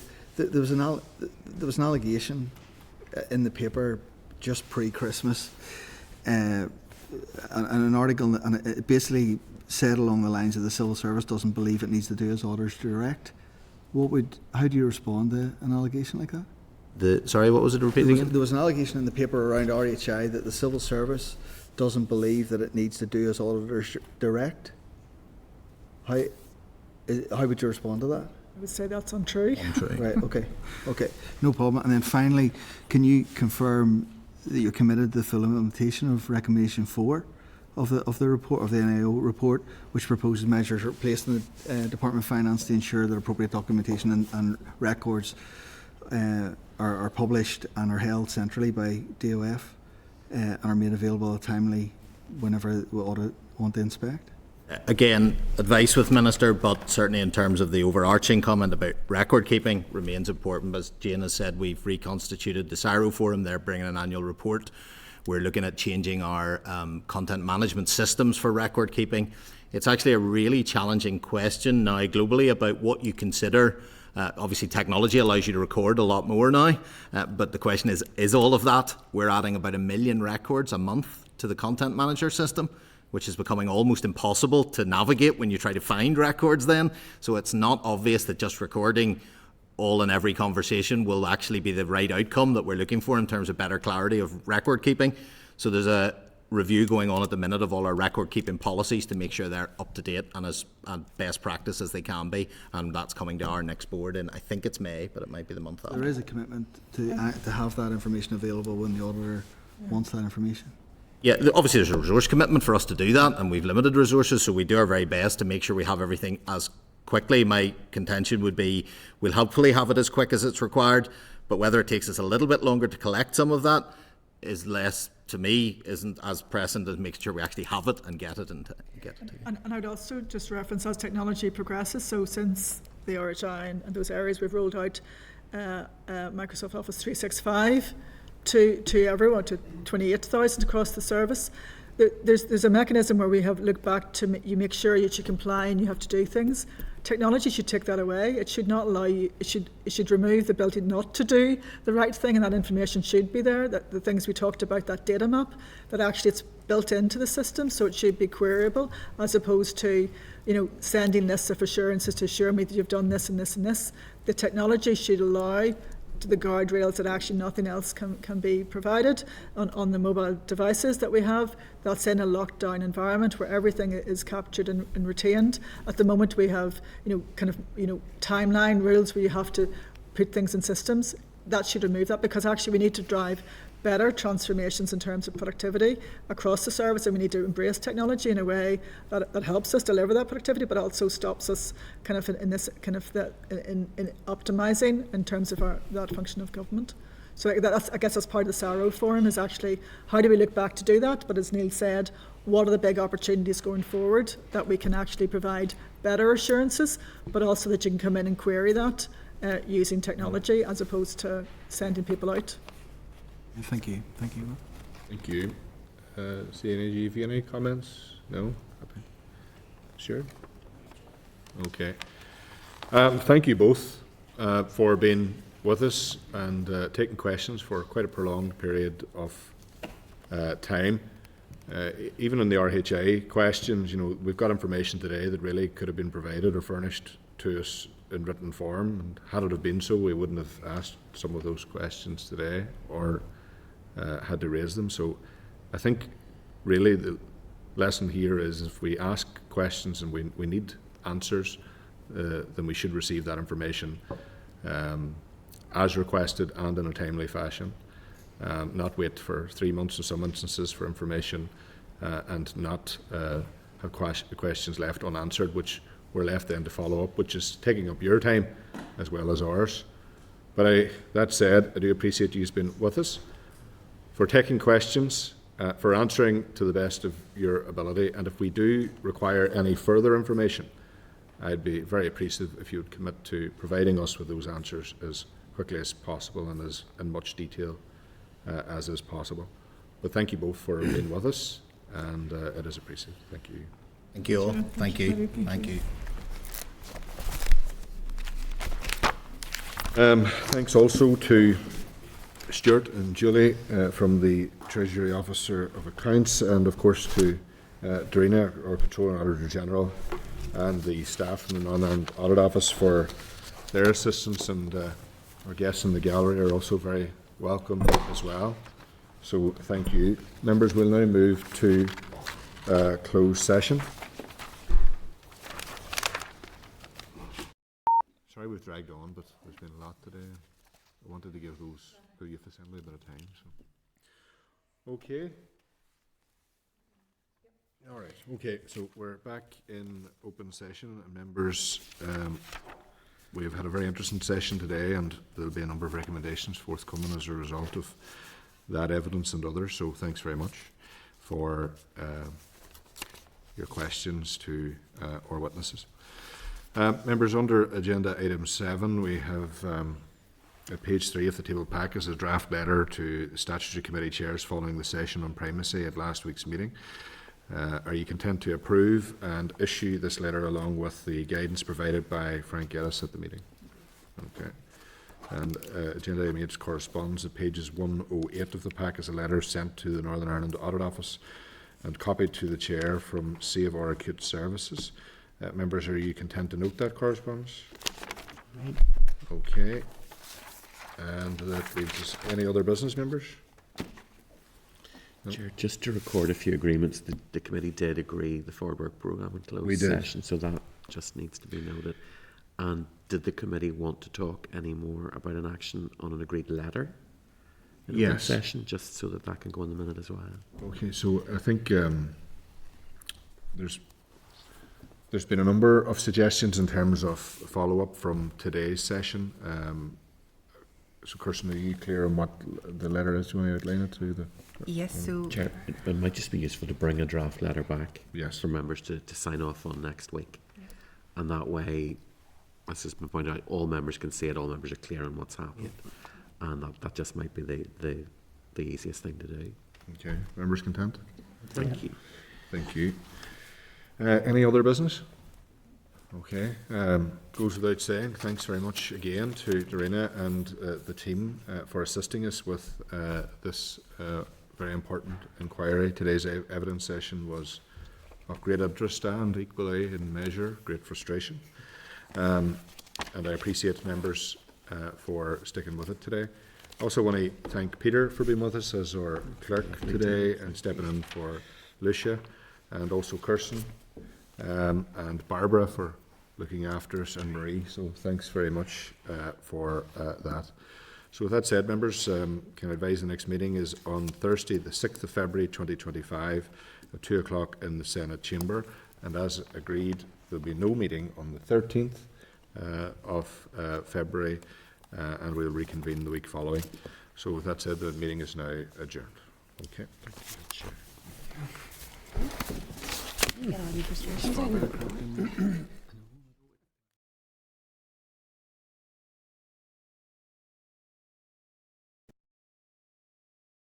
Senate Chamber. Sound.